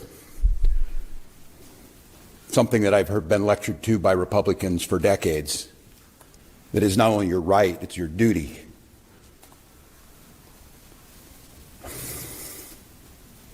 We know that the potential to further inflame tensions is high, and to Minnesotans, there's a difference. We want calm and peace and normalcy back to our lives. They want chaos. We cannot and we will not give them what they want by meeting violence with violence. Minnesota and our local law enforcement, as you have seen, have done everything possible to de-escalate. Local media has reported extensively on the cooperation to de-escalate this situation. Donald Trump, I call on you once again, remove this force from Minnesota. They are sowing chaos and violence. We've seen deadly violence from federal agents again and again and again. But in contrast to that, on these frozen streets, what you witnessed yesterday was the best of Minnesotans, peacefully exercising their First Amendment rights. And I attended in the church basement hundreds of Minnesotans from all faith packing care packages for families that have been ripped apart. Despite the horrific acts by this federal government, Minnesotans are standing up for the rule of law. They're protesting loudly and urgently, but peacefully. It must stay that way, Minnesota. Minnesotans are witnessing, and we're creating a log of evidence for the future prosecution of ICE agents and officials responsible for this. They're helping their neighbors. They're walking their kids to school. They're feeding families. I salute their courage and their restraint, and I call on all Americans to see the decency that this state is exhibiting and the horrific cruelty, unprofessional, absolute abomination that is passing for what these ICE agents are doing on our streets. Do it. Drop the F-bomb, Walls. We have you. We support you. Just call them fuckers. Do it. They think they can provoke us into abandoning our values. Well, they're dead wrong. We'll keep the peace. We'll secure the justice with our neighbors, and we'll see this occupation ends.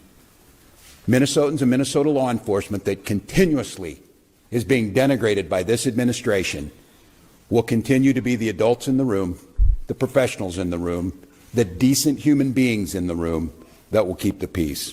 With this, I'd like to turn it over to Department of Public Safety Commissioner Bob Jacobson to update you on the situation as we know it. Thanks, Bob.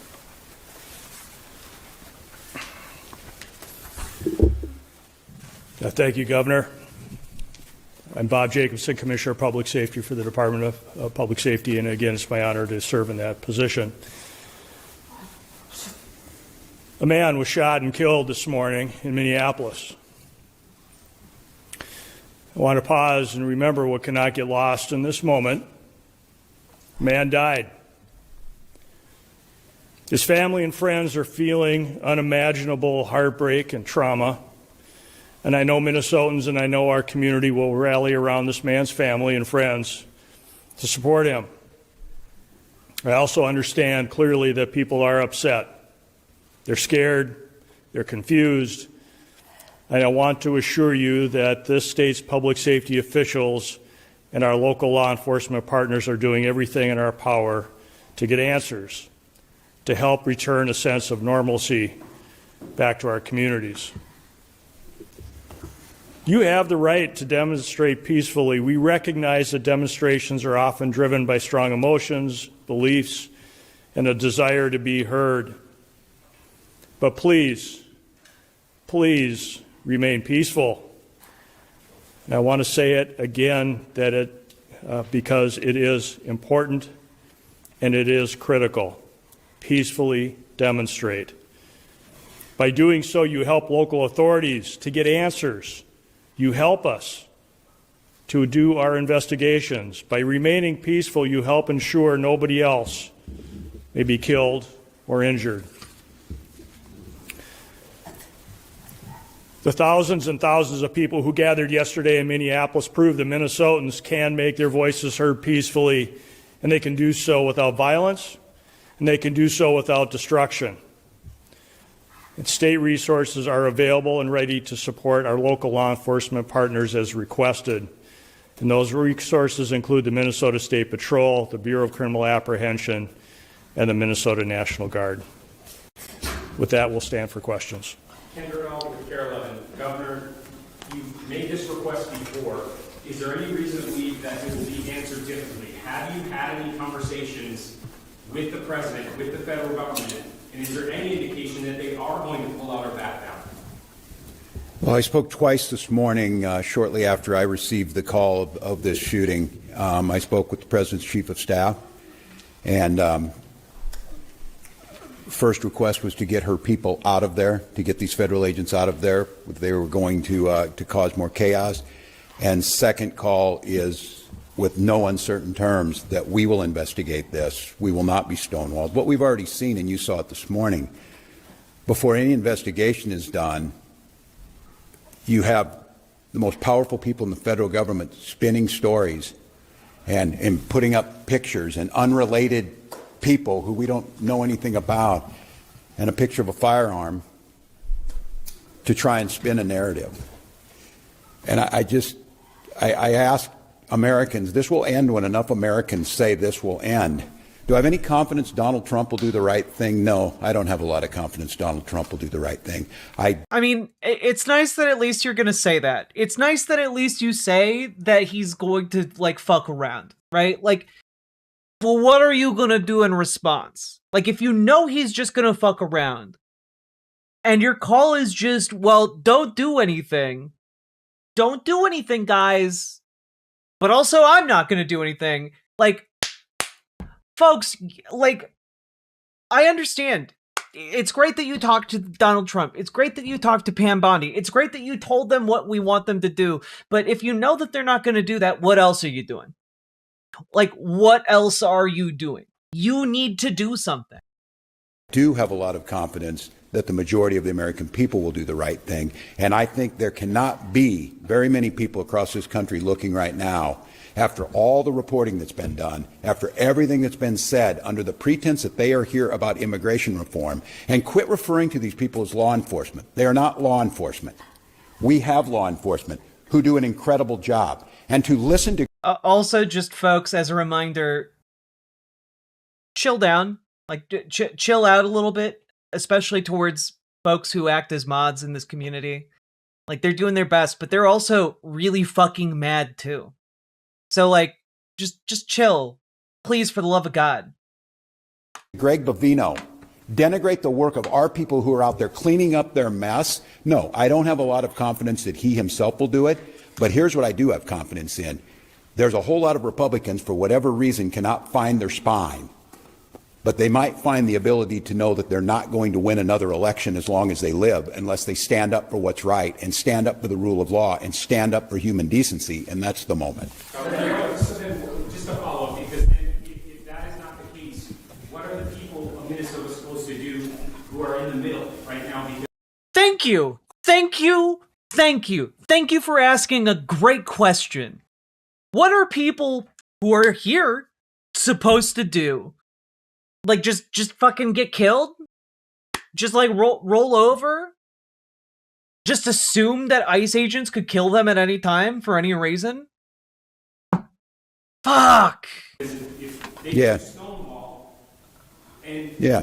you're trying to investigate, is that force? Yeah, no, it's a good question. And look, I speaking to the people of Minnesota right now, I hear that scream from you, and I'll continue to plead and ask you for peace. And I know the answer is, you ask us for peace and we give it, and we get shot in the face on the streets coming out of a donut shop.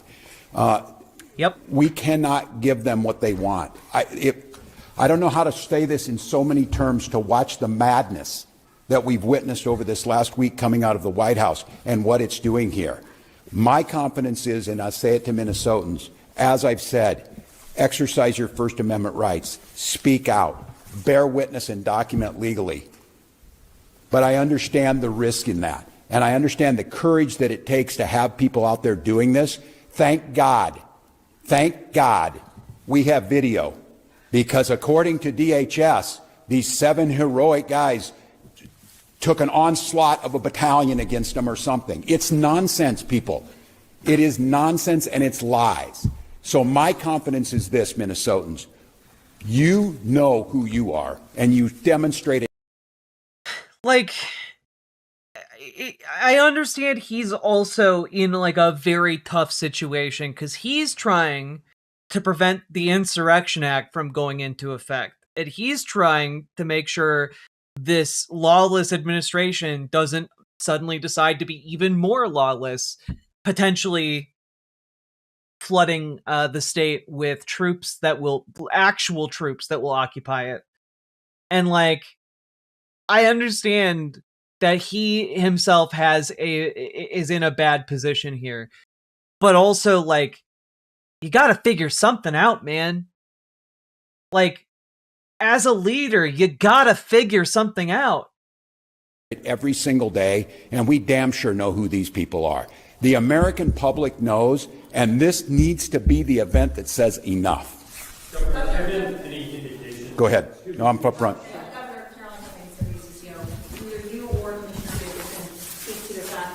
Well, people are saying I say call out the National Guard. I see that.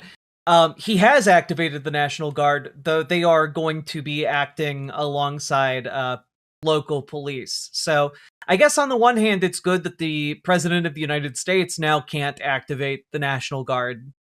But also, I guess that takes a piece off the table for Donald Trump to use.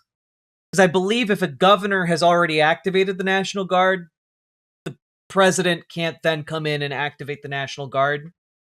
So I guess that's something, but like, damn. You don't trust the federal government to handle this investigation. We know with the Renee Good shooting, BCA. Is that good or bad? It's generally not great. Basically, the National Guard are your local military types who usually help in the event of natural disaster, but they can also be called in cases of like civil unrest. And usually they act kind of alongside like riot police in that case. And,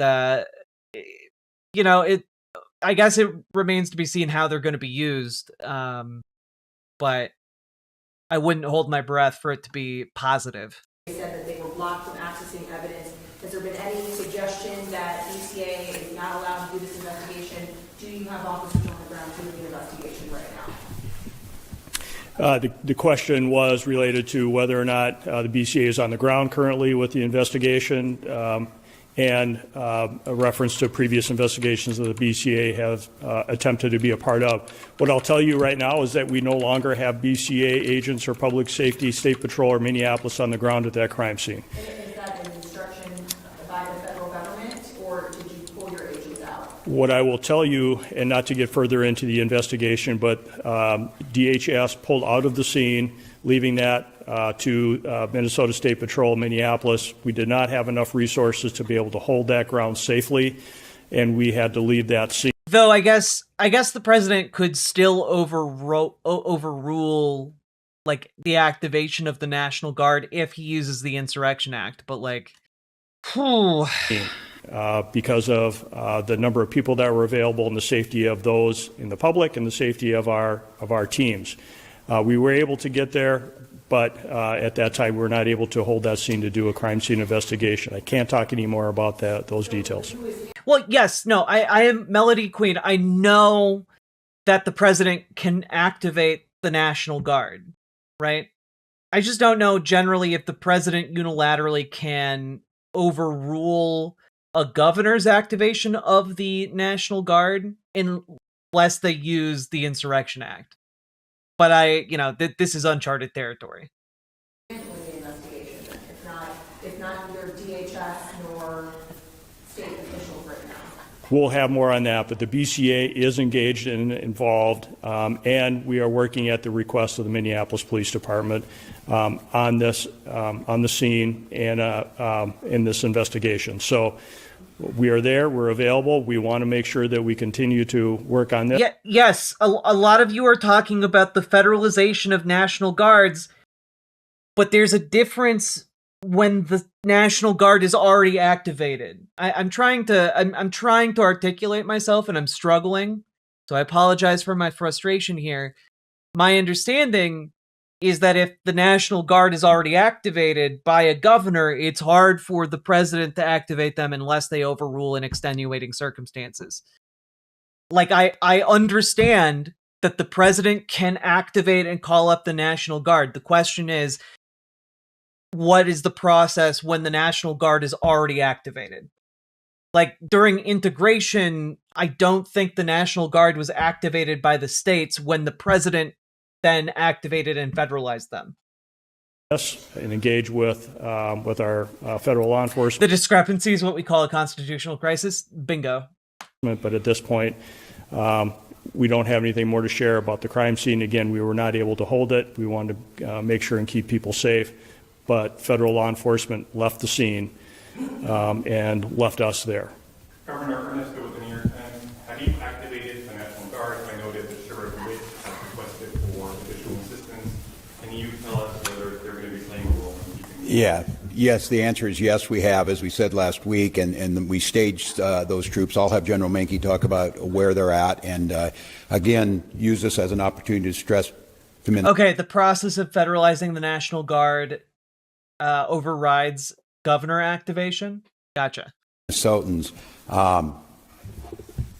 the frustration you have, and as you saw this, they killed a man, created chaos, pushed down protesters, threw gas indiscriminately, and then left the scene, and then we're left to clean up. I understand the anger. I understand trying to parse who were the law enforcement on the scene when you got there after a man was killed is difficult for the folks who are out there. But I can't stress enough, our goal, and I'll have General Menke talk about what the role of these Guard troops are in conjunction with incredible work from the Hennepin County Sheriff's Office, from mutual aid across, and of course the State Patrol, of trying to get to the point where what we're saying is we can handle this and Minnesotans can express their First Amendment rights and have our folks on the streets and get these people out of here. And so, John, if you want to talk a little bit, but the answer is yes, there's activated. He can talk to you about numbers. To be clear, that they're activated different than having them staged. Yeah. So the question is, what's the National Guard doing right now? So we have, we have been on state active duty for over a week. So we've had soldiers prepared in the metro area to respond in a much rapid manner than if they were not mobilized. So we have a request from the Hennepin County Sheriff to support them, and that is to help them free up additional resources for other work that they need to do. And we have started coordinating with them this morning on that, and that first area of support will be assisting them with their requirement to provide security to the Whipple building. So we'll be helping them there, and then we are in parallel planning with other organizations within the. I'm sorry.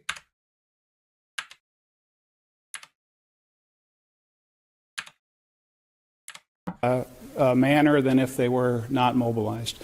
So we have a request from the Hennepin County Sheriff to support them, and that is to help them free up additional resources for other work that they need to do.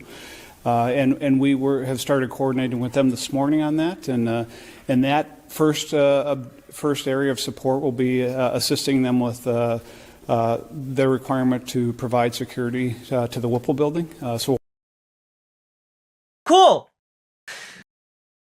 Cool. So again, for those of you who don't know, the Whipple building is where ICE is acting out of. That's literally their command center here in the Twin Cities area. So, awesome. The first thing the National Guard is going to do is to take over security for the fucking murderers who walk among us. The amount of anger I feel is comical. Like, it's an almost like out of body experience to be as angry as I'm feeling right now. Like, I am recognizing how angry I am. It's really beyond the pale. We'll be helping them there, and then we are in parallel planning with other organizations within the state of Minnesota, to include the State Patrol, the Minnesota DNR. You know, I like, in a just world, what would happen here is the National Guard would come in and, like, blitz the fucking Whipple building and arrest all those ICE officers and put them on trial. That's what would happen in a just world after today. Like, they're actively destroying evidence and impeding, an investigation. They're actively concealing, murderers. They execute a man in the street, and so you send them additional security? What are we doing? Like, what are we actually doing? It's insane. It's absolutely fucking crazy. And other local agencies to render assistance if requested. Could you say how many are now employed? I would say that the number that we have is adequate for the requests that we have right now, and I will also tell you that we are bringing more resources that will be able to respond in a timely manner that are not fully mobilized yet, but we are mobilizing more soldiers as we talk at this time. I'd like not to get into specific numbers for an operational security standpoint, but right now we have all the resources to meet the requests that we have. I would note on this one, too, that we'll be billing the federal government for the cost of the National Guard because they are... Yeah, that'll show them. Yeah, that'll teach them a lesson. They certainly give a fuck about that. ...incurring the costs that are falling on us by their reckless actions. Yes, sir. You alluded to this earlier, but are you rejecting the narrative that has been presented by federal officials that this man, this 37-year-old citizen of Minneapolis, posed a threat to these agents? And are you rejecting the idea that he played some role with his weapon in leading to... I'm rejecting the rush to judgment within 15 minutes of this, which they did last time. That's why you need to have a fair investigation. And that's why a video can show one thing, but what happened beforehand. But they already will slander this individual. They've already made this the case. And I will just say you will all start to see it, and some of you probably have. There's multiple angles of this. And I'll go back to what we talked about before. They're telling you not to trust your eyes and ears, not to trust the facts that you're seeing in front of them. So maybe just say what you obviously think, which is that this is a fucking execution. And at some point in time, you're reporting, and I think the reporting this week has been spectacular across Minnesota, that there's not two sides to every story. But in this situation, what I'm saying is we need to have a fair investigation, understanding what's happening and held accountable. We continue to hear, and we heard it from the vice president, that these folks can do whatever they want. They can have full immunity. And what I'm telling you is they will not. There will be justice to Minnesotans. Continue to gather the information. So I won't say... I would really like to be more assured of that. Like, if you are going to try and tell us that, and you're in a position of power, you should be fucking arresting these clowns. And if you don't know which one did it, arrest all of them. Like, I don't know, how often have we seen Minneapolis PD like round up protesters and during like the George Floyd protests, they were arresting like hundreds of people. And if the worry here, by the way, if the worry is that, well, there are only 600 police officers and there are 3,000 ICE officers, then number one, like, you just called in the National Guard. Go arrest them. If the worry is that they're not going to go quietly and they're going to fight you, you should arrest them. Like, that's not... like, if you're just, like, pussyfooting around because you think they're going to, like, give you a hard time, then you need to do better. Like, get these people into custody who are doing the murders in this community, and then start talking about how justice will be done. Where it is, because I think it's irresponsible to make that judgment, but what I see with my eyes and what you're going to see with your eyes makes that pretty hard to believe. And I would imagine as a federal officer, I mean, I would describe what is happening here as like the failure of liberalism, right? Like, this is why, you know, as a socialist, I sit back and I'm like, damn, capitalism really watered these fuckers down, huh? Like, it really renders you unable to rise to the occasion, doesn't it? they would have come out and sounded like these professionals sound and say, we need to gather the information, we need to gather all the facts, we need to put them forward, and then we can make some informed decision based on the fact. They've written the narrative already. And the audacity to critique the police chief of Minneapolis after what work that those heroic officers are trying to do, and to be critiqued by this guy, I mean, I don't know, I've said it a lot, but America, as you're listening, enough is enough.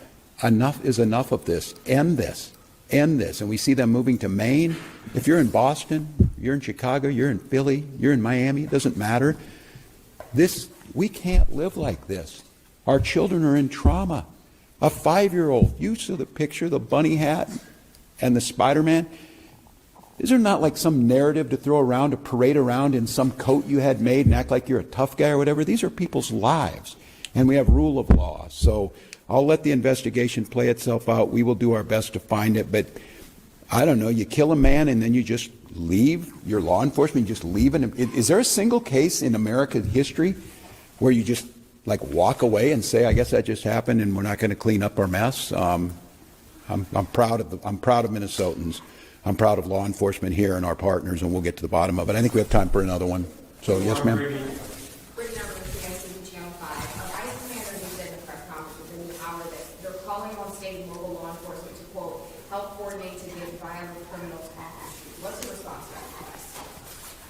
I'm better off to let these guys, the professionals. I have my thoughts.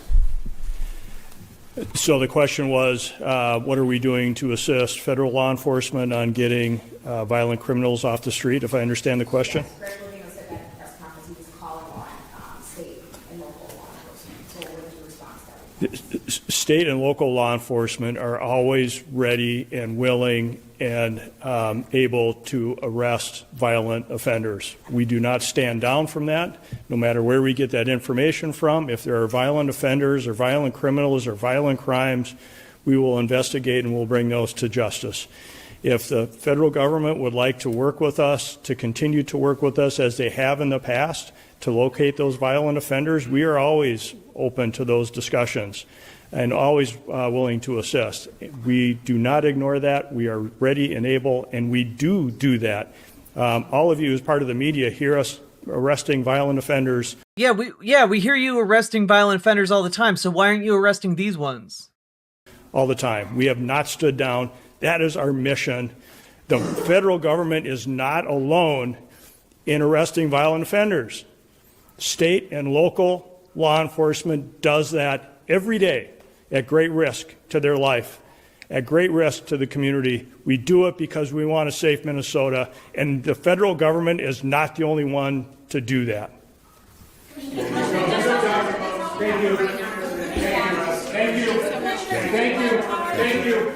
Thank you. Thank you. God, I'm so fucking sick. I'm so fucking sick of being talked down to by all of the people that are ostensibly in positions of power to help us. I'm so sick of being talked down to by these fuckers who are telling us to like, oh, calm down, calm down. Yeah, sure, they're murdering you in the streets outside of donut shops, but you know what? Like, calm down. Be chill about it. Don't protest the wrong way about it. Be chill about it. Fuck, I'm angry. God, it is infuriating. I will say at the very least, some people are willing to say abolish ICE now who weren't in the past. JB Pritzker here is saying it's time to abolish Trump's ICE, which, true. Well, the American public has lost trust in ICE and CBP because of the constant lies. Greg Bovino, Tricia McLaughlin, Tom Homan, Kristi Noem, they come out and say things that we have now proven are false.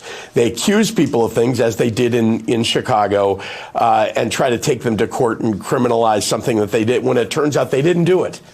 And indeed, none of those charges have stuck. They've all been dismissed across the board. So trust is lost, and it's why Trump's ICE has to go. We've got to figure out how what we're going to do to replace it with something responsible and with responsible people. Well, the American public has. Oh yeah, we got to replace it. Do we though? I don't know. Like, genuinely, they aren't doing anything to help our communities. Like, do we need to waste tens of billions of dollars on a program that exists just to like slave catch for corporate prisons? Do we really need that? I don't think so. I don't know. Maybe do like a reform so that people have a pathway to citizenship. Seems kind of like it'd be a lot easier. You could just have bureaucrats handle that. You wouldn't actually need, tens of billions of dollars to make that happen. We've actually just fabricated an entire branch of law enforcement that has genuinely no need to exist and could be fixed with goddamn paperwork and forms. I will say also that we are seeing movement here. among establishment Democrats. So one of the things I want to point out here is that this is breaking through to just like normal folks. Specifically, like the lawlessness and the unaccountability of these agents is breaking through. Here is some recent reporting. Superintendent Evans said federal officials have refused to disclose the identities of federal agents involved in Saturday's shooting, as well as the names of federal agents who have shot people in recent days in the course of the continuing immigration crackdown. So just to be completely clear here, they aren't even saying it. They aren't even saying who did it. Like they are just fully trying to cover it up. It's fucking evil. It is fucking evil. And we're going to find these people. Like, when all of this is done and dusted, we are going to have a reckoning with ICE agents. I remember when ICE was created as a response to the 9/11 hijackers, all of whom were in the country legally. It was from the start crooked. Mm-hmm. That's an admission, even though they know it's cold-blooded murder? Absolutely. Absolutely they know. It's why from the second they saw that man was dead, they started covering it up. From the second they saw that man was dead, they started detaining witnesses, taking their phones, and bringing them down to the Whipple building so that they couldn't be interviewed by responding investigators. Prosecuting every single one of these guys is the compromise position. I've said it before, I'm going to continue to say it, and Minnesotans are rapidly running out of room to compromise. And I will say, moderate Dems are, in fact, moving on this issue. Here's Senator Cortez Masto opposing current DHS funding bill. The Trump administration and Kristi Noem are putting undertrained, combative federal agents on the streets with no accountability. They are oppressing Americans and are at odds with local law enforcement. This is clearly not about keeping Americans safe. It's brutalizing U.S. citizens and law-abiding immigrants. I will not support the current Homeland Security funding bill. We have bipartisan agreement on 96% of the budget. We've already passed 6 funding bills. Let's pass the remaining 5 bipartisan bills and fund essential agencies while we continue to fight for a Department of Homeland Security that respects Americans' constitutional rights and preserves federal law enforcement's essential role to keep us safe. As well as Senator Jackie Rosen. The abuses of power we're seeing from ICE in Minneapolis and across the country are un-American and cannot be normalized. No one wants criminals in our country, but that's not who this administration is going after. They're targeting law-abiding immigrants who just want to support their families and live the American dream. They're going after immigrants who have asylum or other forms of legal protections to be in our country. They're going after U.S. citizens who disagree with their tactics, and in less than a month, 2 of our fellow Americans in Minneapolis have been killed as a result. Enough is enough. We need to rein in ICE's out-of-control conduct. As a member of the U.S. Senate, I have the responsibility to hold the Trump administration accountable when I see abuses of power, like we are seeing from ICE right now. That's why I'll be voting against any government funding package that contains the bill that funds this agency, until we have guardrails in place to curtail these abuses of power and ensure more accountability and transparency. My personal guiding principle has always been agree where you can and fight where you must. And I believe this is a time we must fight back. Like, I want you to understand that these are folks who have in the past been like very willing to concede power and to retreat on immigration issues. These are moderate Dems who in the past have voted to fund DHS, who broke the shutdown, etc. This effectively means the Senate cannot pass the DHS funding bill. It is, as of this moment, dead in the water. And that is something. That is something. It remains to be seen if Dems will be able to extract any kind of guardrails of any kind. My hunch is that the Trump administration is going to tell them to kick bricks and let them just keep DHS shut down and unfunded for the foreseeable future while ICE does its thing. But, yeah, even Chuck Schumer is out there speaking out against ICE at the moment. So there's the massive outpouring of rage is moving the needle. And I think we need to keep it up, They're going folks. to keep this up until they get the censored they want. That's their plan. I mean, that is their plan. Their plan was to break Minnesota, because if they can break us, they can break any of you. I will say that even though that even the folks I work with who are conservative leaning are going, what the fuck? This is ridiculous. It is ridiculous. It's every fucking day. Like every fucking day in my community, I'm seeing people getting like pulled over. I'm like people are getting like disappeared in vans. I don't know if they're okay. One of the stories that I was going to talk about the other day, and just so much keeps happening every day here. But like ICE is releasing people out onto the street in like, like pants and a sweatshirt. It's like below freezing outside. It's below zero outside. The wind chill the last few days alone has been like negative 15 degrees. And they're releasing people without phones, without like any way to contact anyone, and just putting them outside into the cold.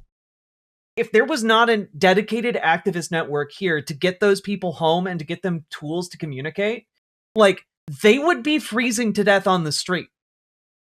There are also reports that ICE agents, when they pick up someone and they detain someone and they drive them around trying to figure out what to hold them on, sometimes they just drop people off in the middle of nowhere. And then they have to walk home, which sounds like a big irritation in a place that has hospitable weather. Here, that is literally a fucking like murder attempt, Folks probably from Canada are a bit more familiar with Starlight Tours, which Canadian law enforcement has a history of doing, where again, like Indigenous people who get picked up would just get dropped off in the middle of nowhere and freeze to death. It's absolutely fucking disgusting. It is disgusting that ICE is doing this. And I will say here, some interesting stuff coming out of the conservative spin on what's happening. I've gotten my hands on this letter that the AG was saying that she sent to Governor Tim Walz, and a couple of things in this letter. It is a strongly worded letter. There are a couple of things that the AG is calling for from the governor. Number one, of course, is to help support the men and women of ICE and help support to help them uphold the rule of law. Second, she's calling on the governor to repeal the state sanctuary policies. That's not likely to happen. And number three, to allow the Civil Rights Division of the Department of Justice to access voter rolls to confirm Minnesota's law. I just lost the feed. Oh, okay, it's okay, Paul. Paul, stand by. I actually do want to get back out to Garrett Tenney because I've gotten. Yeah, man. Totally. So this is all about this is supposedly all about getting undocumented immigrants out of America. Pam Bondi is trying to strong arm the Minnesota state government into handing over the voter rolls, because actually it's about getting their hands on our goddamn voter rolls. You're murdering people in the streets to get your hands on our voter rolls. They want to rig elections. That is absolutely why they want our voter rolls. Under no circumstances can we give them those. Under no circumstance can we allow them to compromise our elections and get their hands on data that belongs to the people of Minnesota. Under no circumstance. When I opened stream today and I read this piece from the New York Times about a foreign correspondent who has spent her life covering wars and conflicts in other countries, and she came back to Minneapolis, her home turf, and in the scenario she sees unfolding here, she sees the seeds of civil war. That's not hyperbole. Like this is the kind of shit that leads to that kind of conflict. You have a bunch of people dedicated to nonviolence, dedicated to being there for one another. And then the federal government sends armed goons to harass them and poke and prod them and kill them and beat them and disappear them. And then they're trying to compromise the democratic process here in the state. There's a limit, folks. There is a limit to how much folks can handle before shit really starts popping off. And that's not to say that, like, we want shit to pop off, but it is an untenable situation to be put in where every day we are waking up to stories about people being killed, you know, a handful of blocks away from us. People, like children being stolen from schools. People being tortured. People being disappeared. And as it has been in the past, so it is now. We didn't pick a fight. The fascists came for us. And so we will fight them. And we will meet the energy they bring to us. It is infuriating that we have gotten to this point. It is infuriating that all of this is basically fabricated out of nothing. We don't, like the population of undocumented immigrants in Minnesota is tiny compared to basically every state. The amount of fraud in Minnesota, tiny compared to a lot of other states.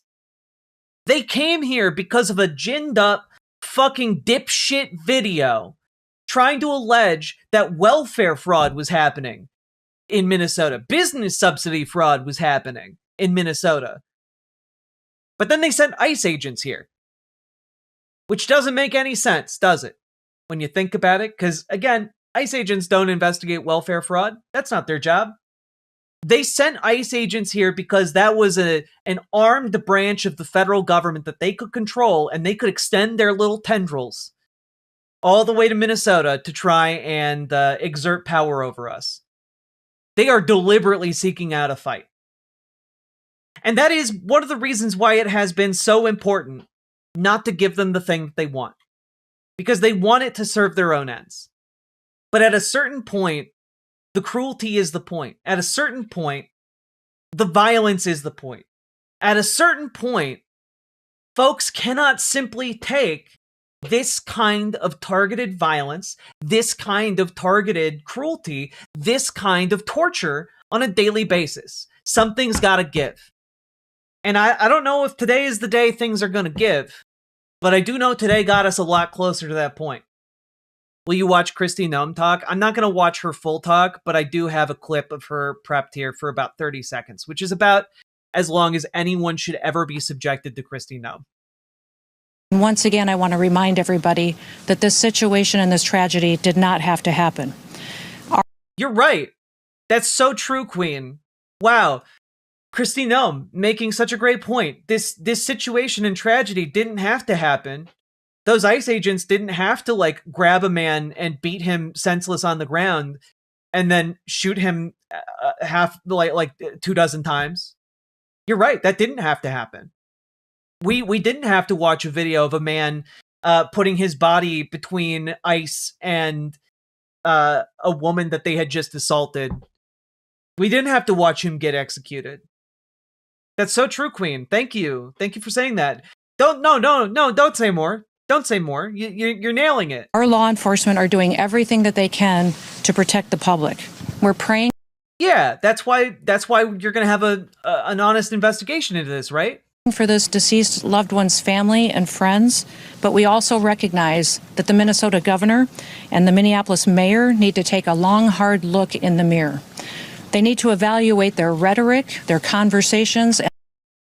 Guys, we all just watched Mayor Jacob Frey and Tim Walz give the most limp-dicked response possible.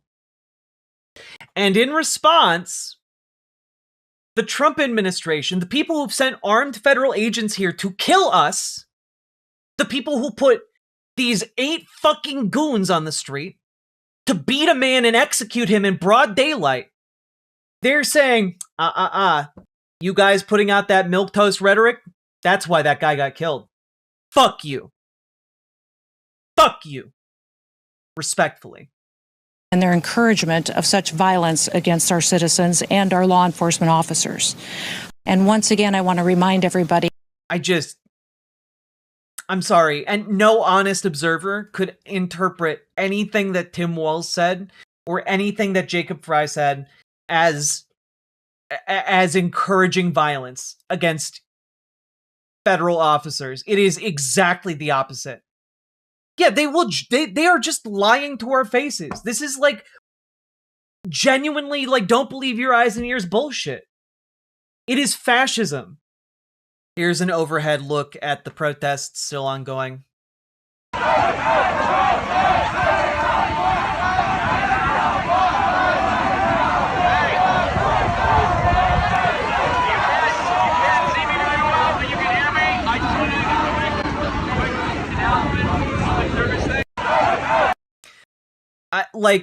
Guys, DHS is trying to say that this man approached them with a handgun and DHS and ICE agents rushed to disarm him. They're saying it was a matter of life and death. We've literally watched the video.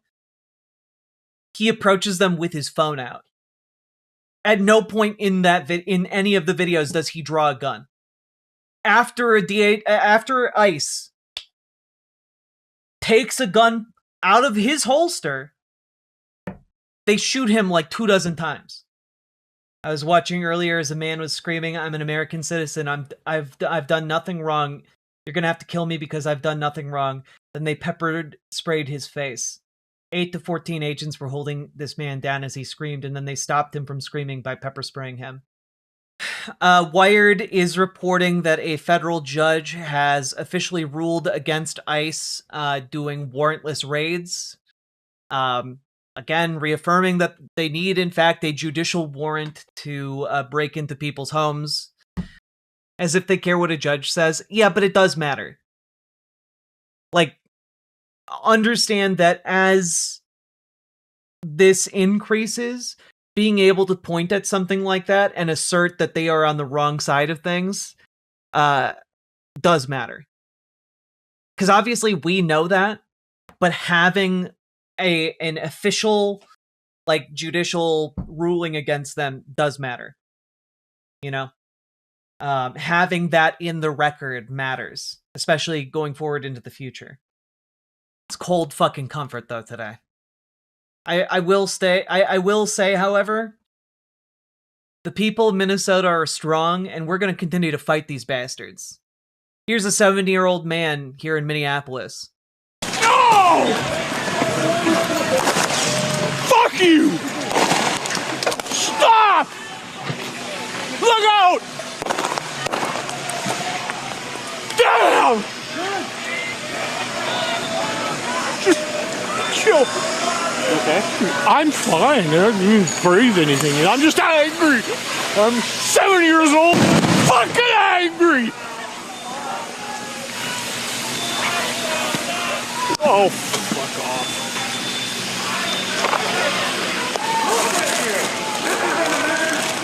I think I'll need it, but we'll try it.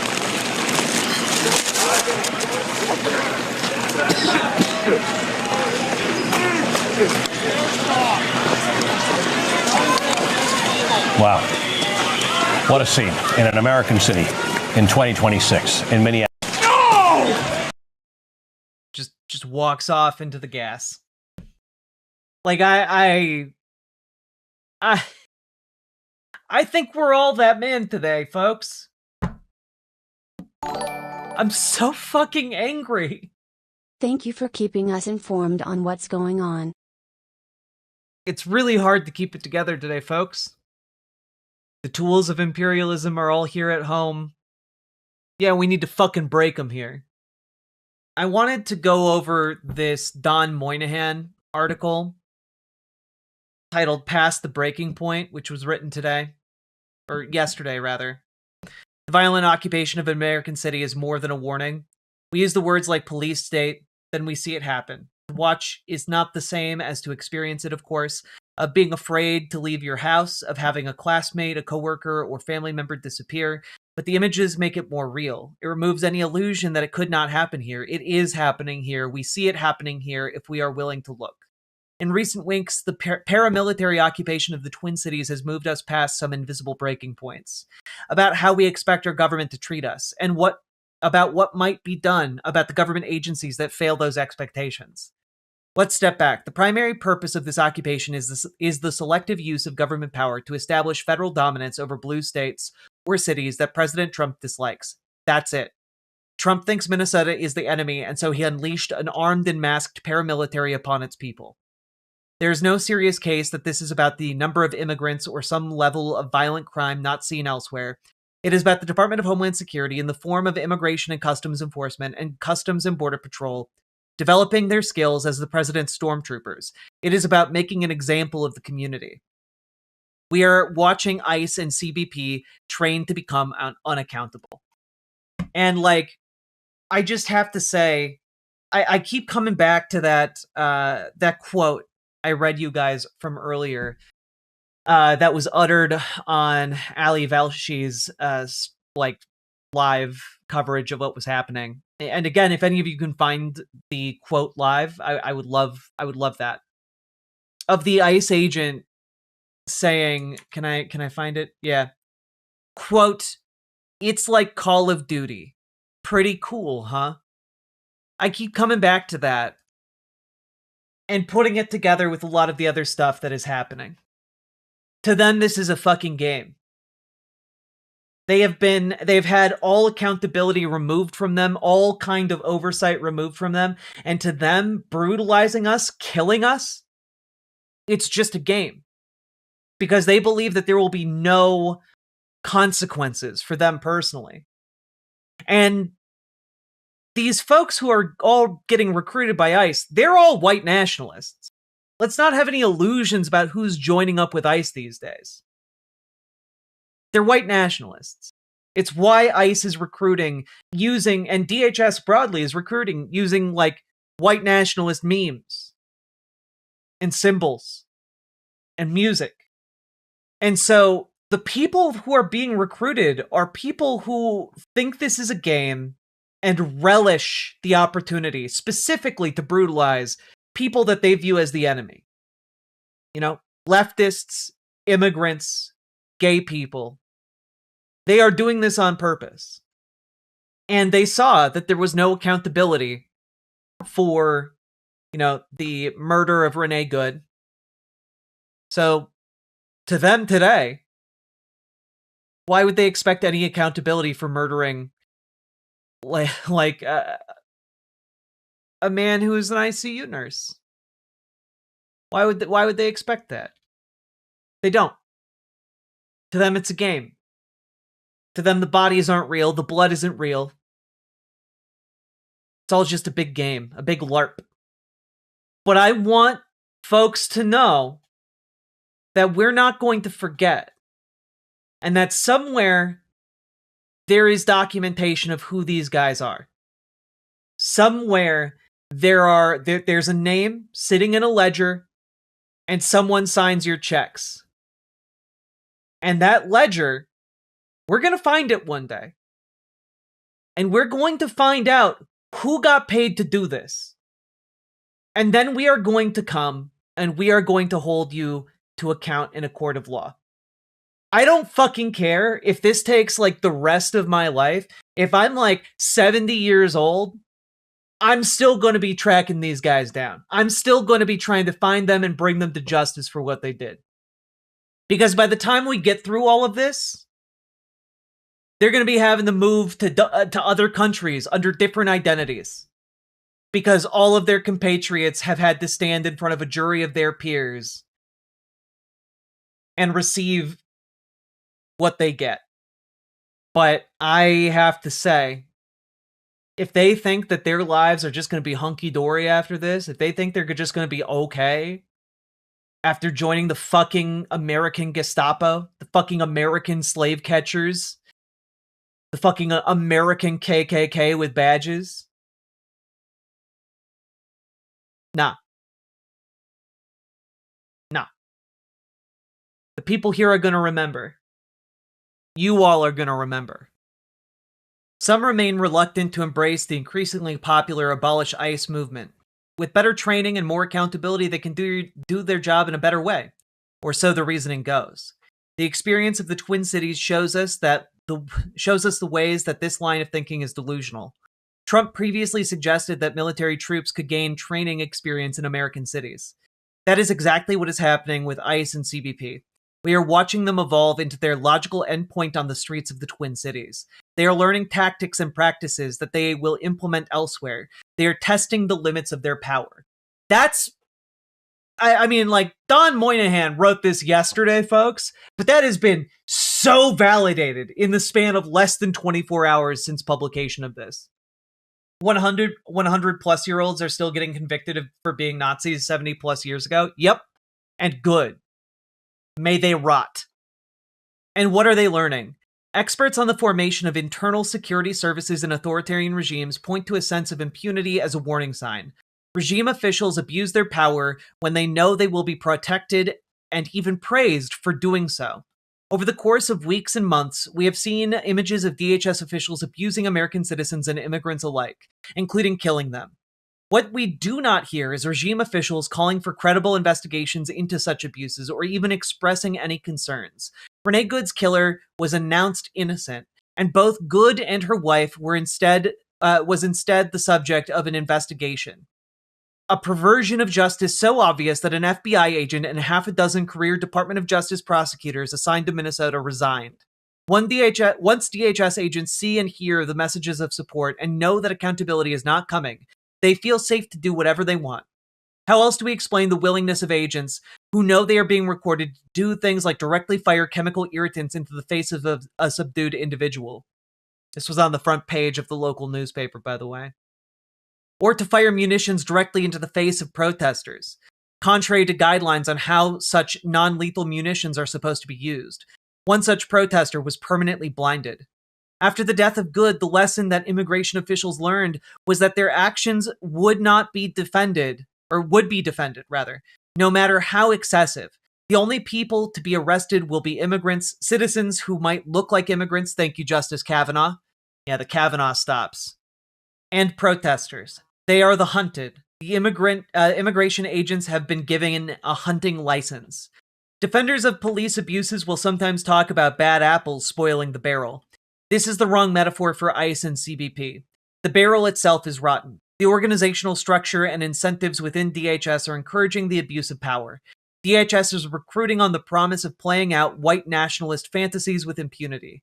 Once these recruits arrive, these messages are reaffirmed. The norms are becoming so embedded that they may be impossible to reverse. Which, yes, they are. Abolish ICE and prosecute every ICE agent. Let's take a couple more examples of the organizational drive toward abuse. ICE is under a quota of 3,000 daily arrests to achieve 1 million annual arrest rate target. ICE had previously offered cash bonuses for expedited removals, though removed them after they became public. Now the Wall Street Journal reports that officers are rewarded for making arrests even if the immigrants they take in are later released. If you have heard of Campbell's Law or Goodhart's Law, or performative perversity, you know where this is going. Give people performance incentives to hit a metric, and they will hit it by any means necessary, no matter the damage. The organization is telling its employees to round up as many people as they can, regardless of whether they are the type of dangerous criminal Trump says he is pursuing, or even if they are an immigrant at all. And so, indiscriminate roundups become a part of American life. Constitutional violations have been normalized. It gets worse. Immigration agents are being instructed by the Trump officials to violate the Constitution. The Fourth Amendment provides protections against unreasonable search and seizures, but ICE agents have been told those constitutional constraints do not apply. A whistleblower revealed a secret ICE memo saying they do not need a judicial warrant to forcibly break into a home, which thankfully today a judge overturned that idea again. Something they shouldn't have had to do. But I will say, part of the danger here is that ICE is getting used to breaking the law. No, Miller wants 3,000 a day, John. 3,000. Yes, they offer bounties for arrests. I bet ICE still breaks that ruling. I bet they do too, but at the very least, it's additional stuff to keep them accountable. And what kind of the name of the game right now, right, is any kind of obstruction, anything that might make them second guess themselves, anything that might think that someday they are going to be held accountable, anything that gives them pause, that is something that can genuinely keep people safe. That's the entire point of the whistles, right? The entire point of the whistles is to give them pause and be like, are people coming? Are people, is this going to be too much trouble? Is arresting this one guy going to be worth it? The whistles are getting louder. It's going to take our guys a few minutes to get here. Do we have time to hold this ground? Are too many people showing up? I don't know. And they are telling me I'm breaking the law. Oh, they're really mad about it. Anything that can give them pause, anything that can delay them can mean the difference between someone who gets to go home to their family at the end of the day and someone who doesn't. Someone who gets locked into a torture system and sent to a concentration camp. So don't tell me these things don't matter. Don't tell me these things don't matter. They do matter. Every single second that these people delay or are indecisive matters. In their heads, they know that the people who are responding aren't going to harm them. They're fucking ICE agents. But they're still afraid of the whistles. Anything that gives them pause. We must throw up any and all barriers between them and the people they are targeting. So yes, the secret memo exists. In fact, ICE previously told reporters that its agents were being trained on Fourth Amendment rights. The truth is they were being trained to violate those Fourth Amendment rights. The law is reflected in formal training materials, whereas the practice of constitutional violations is embedded in the organizational culture and practices passed along by word of mouth. The distinguished constitutional scholar Steve Vladek's response was proportional to how bad the violations are. Quote, I try to avoid hyperbole when it comes to Trump policies, but this is obviously frickin' insane. On about 11 different levels. Massive systemic Fourth Amendment violations because reasons. The absence of judicial warrants has been a point of tension with ICE on the ground, where many individuals demand to see such warrants and are handed, if they are offered anything, administrative warrants instead, which are not signed by members of the judicial branch. The idea of a credible judicial ex-ante check on abuses of the Fourth Amendment disappears under these conditions. Of course, if you assume that ICE and CBP never make mistakes, no problem. But let's take an example of how they made mistakes. At least 8 heavily armed immigration agents broke into the home of a Hmong family. They provided no warrant. They arrested Chong Lee Scott Thao, a naturalized citizen, removing him in sub-freezing temperatures in his underwear while his grandchild watched. His family said they tried to share citizenship documentation, but the agents were not interested. Thao had no criminal record, and the agents returned him to his home after realizing their mistake, but that was not enough. DHS said the raid was part of an effort to target 2 sex criminal migrants who they claimed had lived at the address, and that Thao matched the description of the targets. Apart from being Asian, Thao does not look like the wanted men. The family said they did not know them, and they had not resided there, but anyone criticizing the raid was, according to DHS, defending sex offenders who were at large. I just want to say, every single person doing legwork for ICE, whether it's Tricia McLaughlin, who's posting these vile lies and assertions, or Kristi Noem, who heads up DHS, all the way from the top to the bottom, every single person who has facilitated ICE abuses needs to be held accountable in a court of law. Every single one. These people need to rot in jail for what they did. DHS's story fell apart when one of the sex offenders was found in a Minnesota jail. His presence there was public information, but DHS never bothered to check before they pursued their constitutional violations. In a normal organization, this sort of royal fuck-up would lead to some serious internal reviews and punishment, and externally at least, some acknowledgments of the damage caused. But the DHS culture is to never acknowledge error. They throw chemical munitions into the van of a family trying to evade a DHS invasion of a neighborhood. 3 kids have to go to the hospital and a 6-month-old child needs CPR. Their response? It is horrific to see radical agitators bring children to their violent riots. Please stop endangering your children. Just as to further expound on that example, the family was leaving their house to get out of the area so as to avoid any kind of confrontation with ICE. They were outside of their house, getting into their car to leave when ICE agents targeted their vehicle and almost killed their kids. I watched an interview with the family. I don't know how they held themselves together. They had 6 kids. The oldest one was 11. And ICE threw a gas grenade into their car and flashbanged it, which because it's a flashbang and that can have an explosion, disabled their car. So they weren't able to leave. Another example, Vice President J.D. Vance defended an operation that saw ICE grab a 5-year-old child and his father and then use the child as bait to draw out other family members. While Vance labeled the father an illegal alien, the reality is that that father is a legal asylum seeker who had followed the rules, who was here legally. This ICE employee got up that morning, put on his gun, his mask, grabbed a 5-year-old and instructed him to knock on the door of his home in the hope of arresting a family member. I don't think better training fixes this problem. This is part of a pattern where ICE is arresting students, which is causing schools to move to hybrid learning in the Twin Cities as immigrant children risk being grabbed. Families are afraid to go out even for groceries. One Minneapolis school has warned that ICE is sending out flyers offering food support, with the implication that this could be a means to entrap hungry families. I just want to say, my partner knows that school. My partner used to be a teacher. They are targeting schools, these flyers, for ICE provided aid. They are targeting low-income schools. They are targeting vulnerable communities who are currently short on food in the Twin Cities area because they are scared to go to work, scared to go get groceries. And they are preying upon that deprivation in order to try and snatch these people. They're preying on these kids being hungry in order to steal away their families.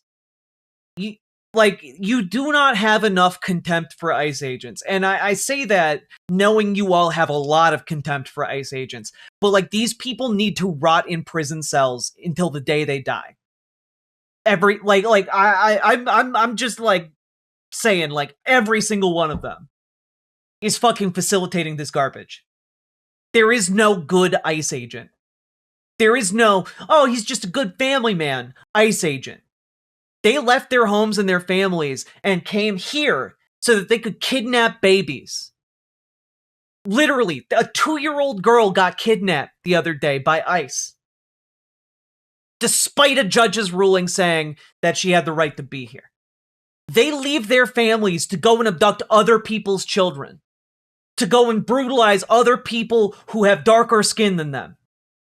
To kill people on the street for the crime of looking at them. No good family man can do that. These people are fucking monsters that pretend to be humans when they're out of uniform. It is fucking infuriating. The Trump administration has opposed oversight of the actions of immigration agents.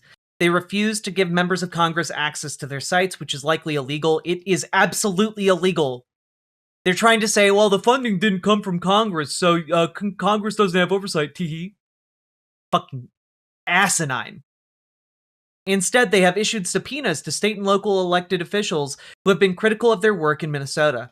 They have inverted democratic accountability into an authoritarian logic. Elected representatives are stymied and threatened for seeking to investigate or oppose abuses of their citizens. At the same time, ICE is telling its employees and prosecutors that observers are domestic terrorists, and agents have been threatening and even arresting such observers.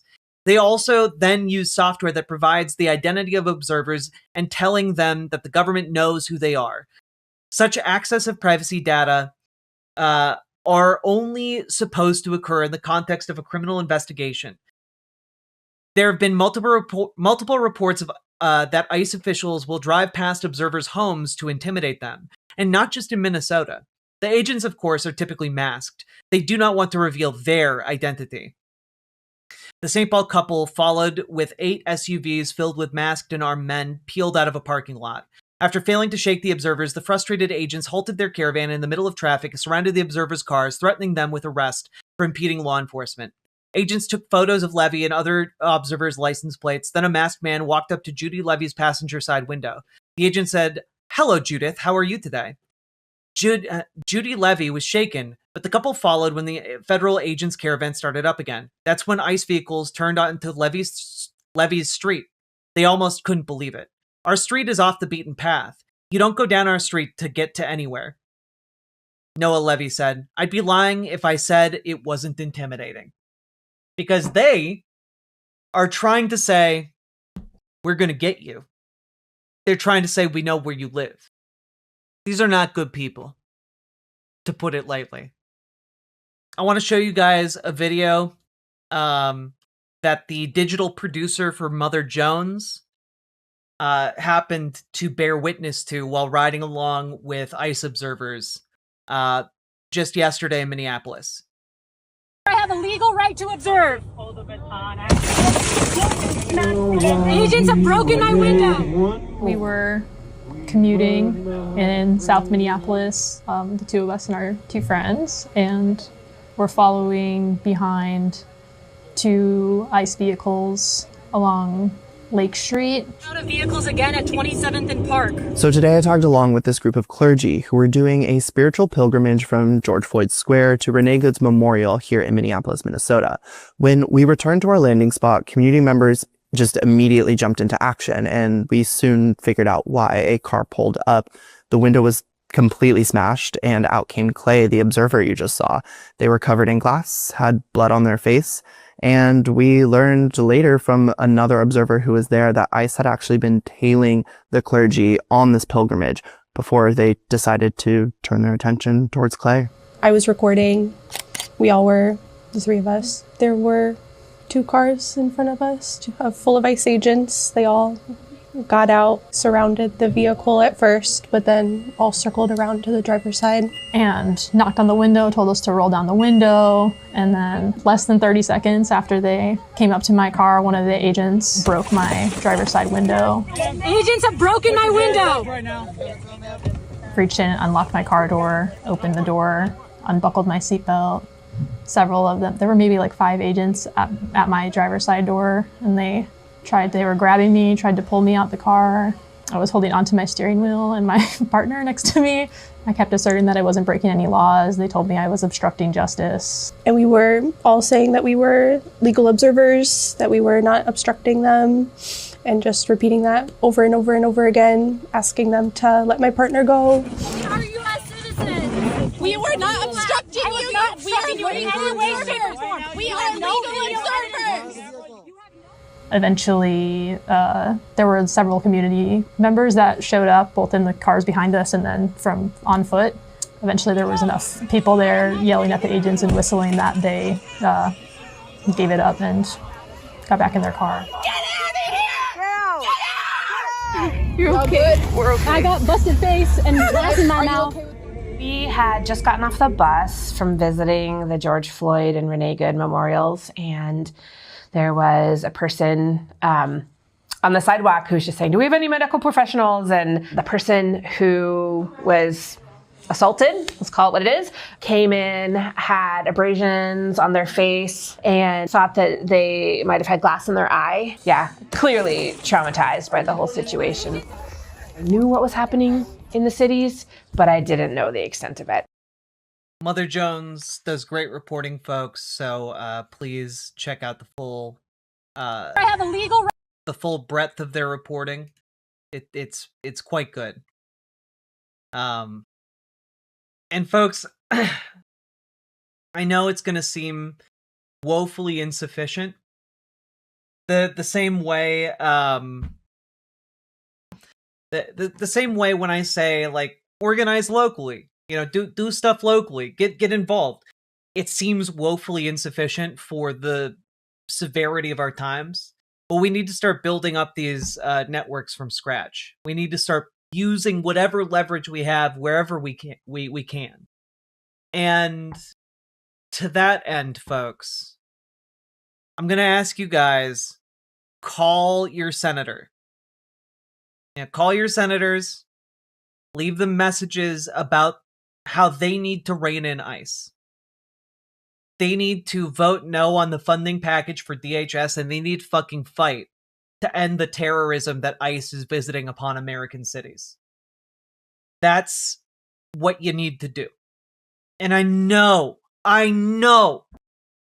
calling these folks and sending them faxes seems so much like it doesn't meet the moment.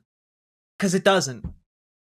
But this is what we can do right now. And I think when you are faced with overwhelming times, when you are faced with times that make you feel very small and powerless, then you need to focus on what you can do.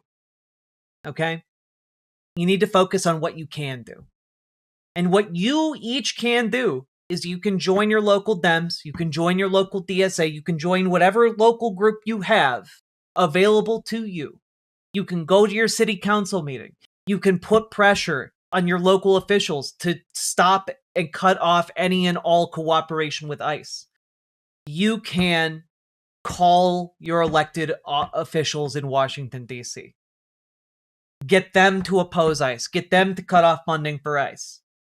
Get them to get meaningful rollbacks on ICE power. That is the way forward. That is what we need to do. We need to build up that local organizing apparatus because that organization keeps us safe. And we need to build up our capacity to leverage our national level politicians so that we can keep us safe. All right? That's what we need to do. So, folks, I'm asking you guys to organize. Here are some links. The 5 calls link will help you to contact your elected officials. Use it. You can call your reps. You can call your senators. The senators are very important here because the reps are currently not in session. But let them all know how fucking angry you are. Let them know. And in order to reach your elected officials via fax, you can use fax0.com. Let me pull that up for you guys. Which allows you to fax for free and has directories for your senators. All right? Here you go, fax0.com. You don't need a fax machine. You can just fax from the website. And we need to get organized, folks. We need to get organized today. His name was Alex Pretti, and he could have been any one of us. If you need help joining your local Dems, you can join our Discord. Reach out to Dragonfly for help radicalizing your Dems towards better politics. If you need help joining your local DSA, join the Discord. Reach out to GamerG for help organizing in your local DSA. And let's get organized, folks. It is, you know, it seems like a very not fun activity. But I guarantee you, you'll have some fun along the way. You'll learn a lot about your local community. And it will be a way you can channel your rage into effective action. Riverboat Jack is coming to town. All the viewers gather around. Twitch and YouTube and swishy streams. All that content is bursting the seams. Politics, gaming, plenty more. Your sense of fashion you'll adore. So grab your stuff and hop aboard. We're going straight to Jack's Discord.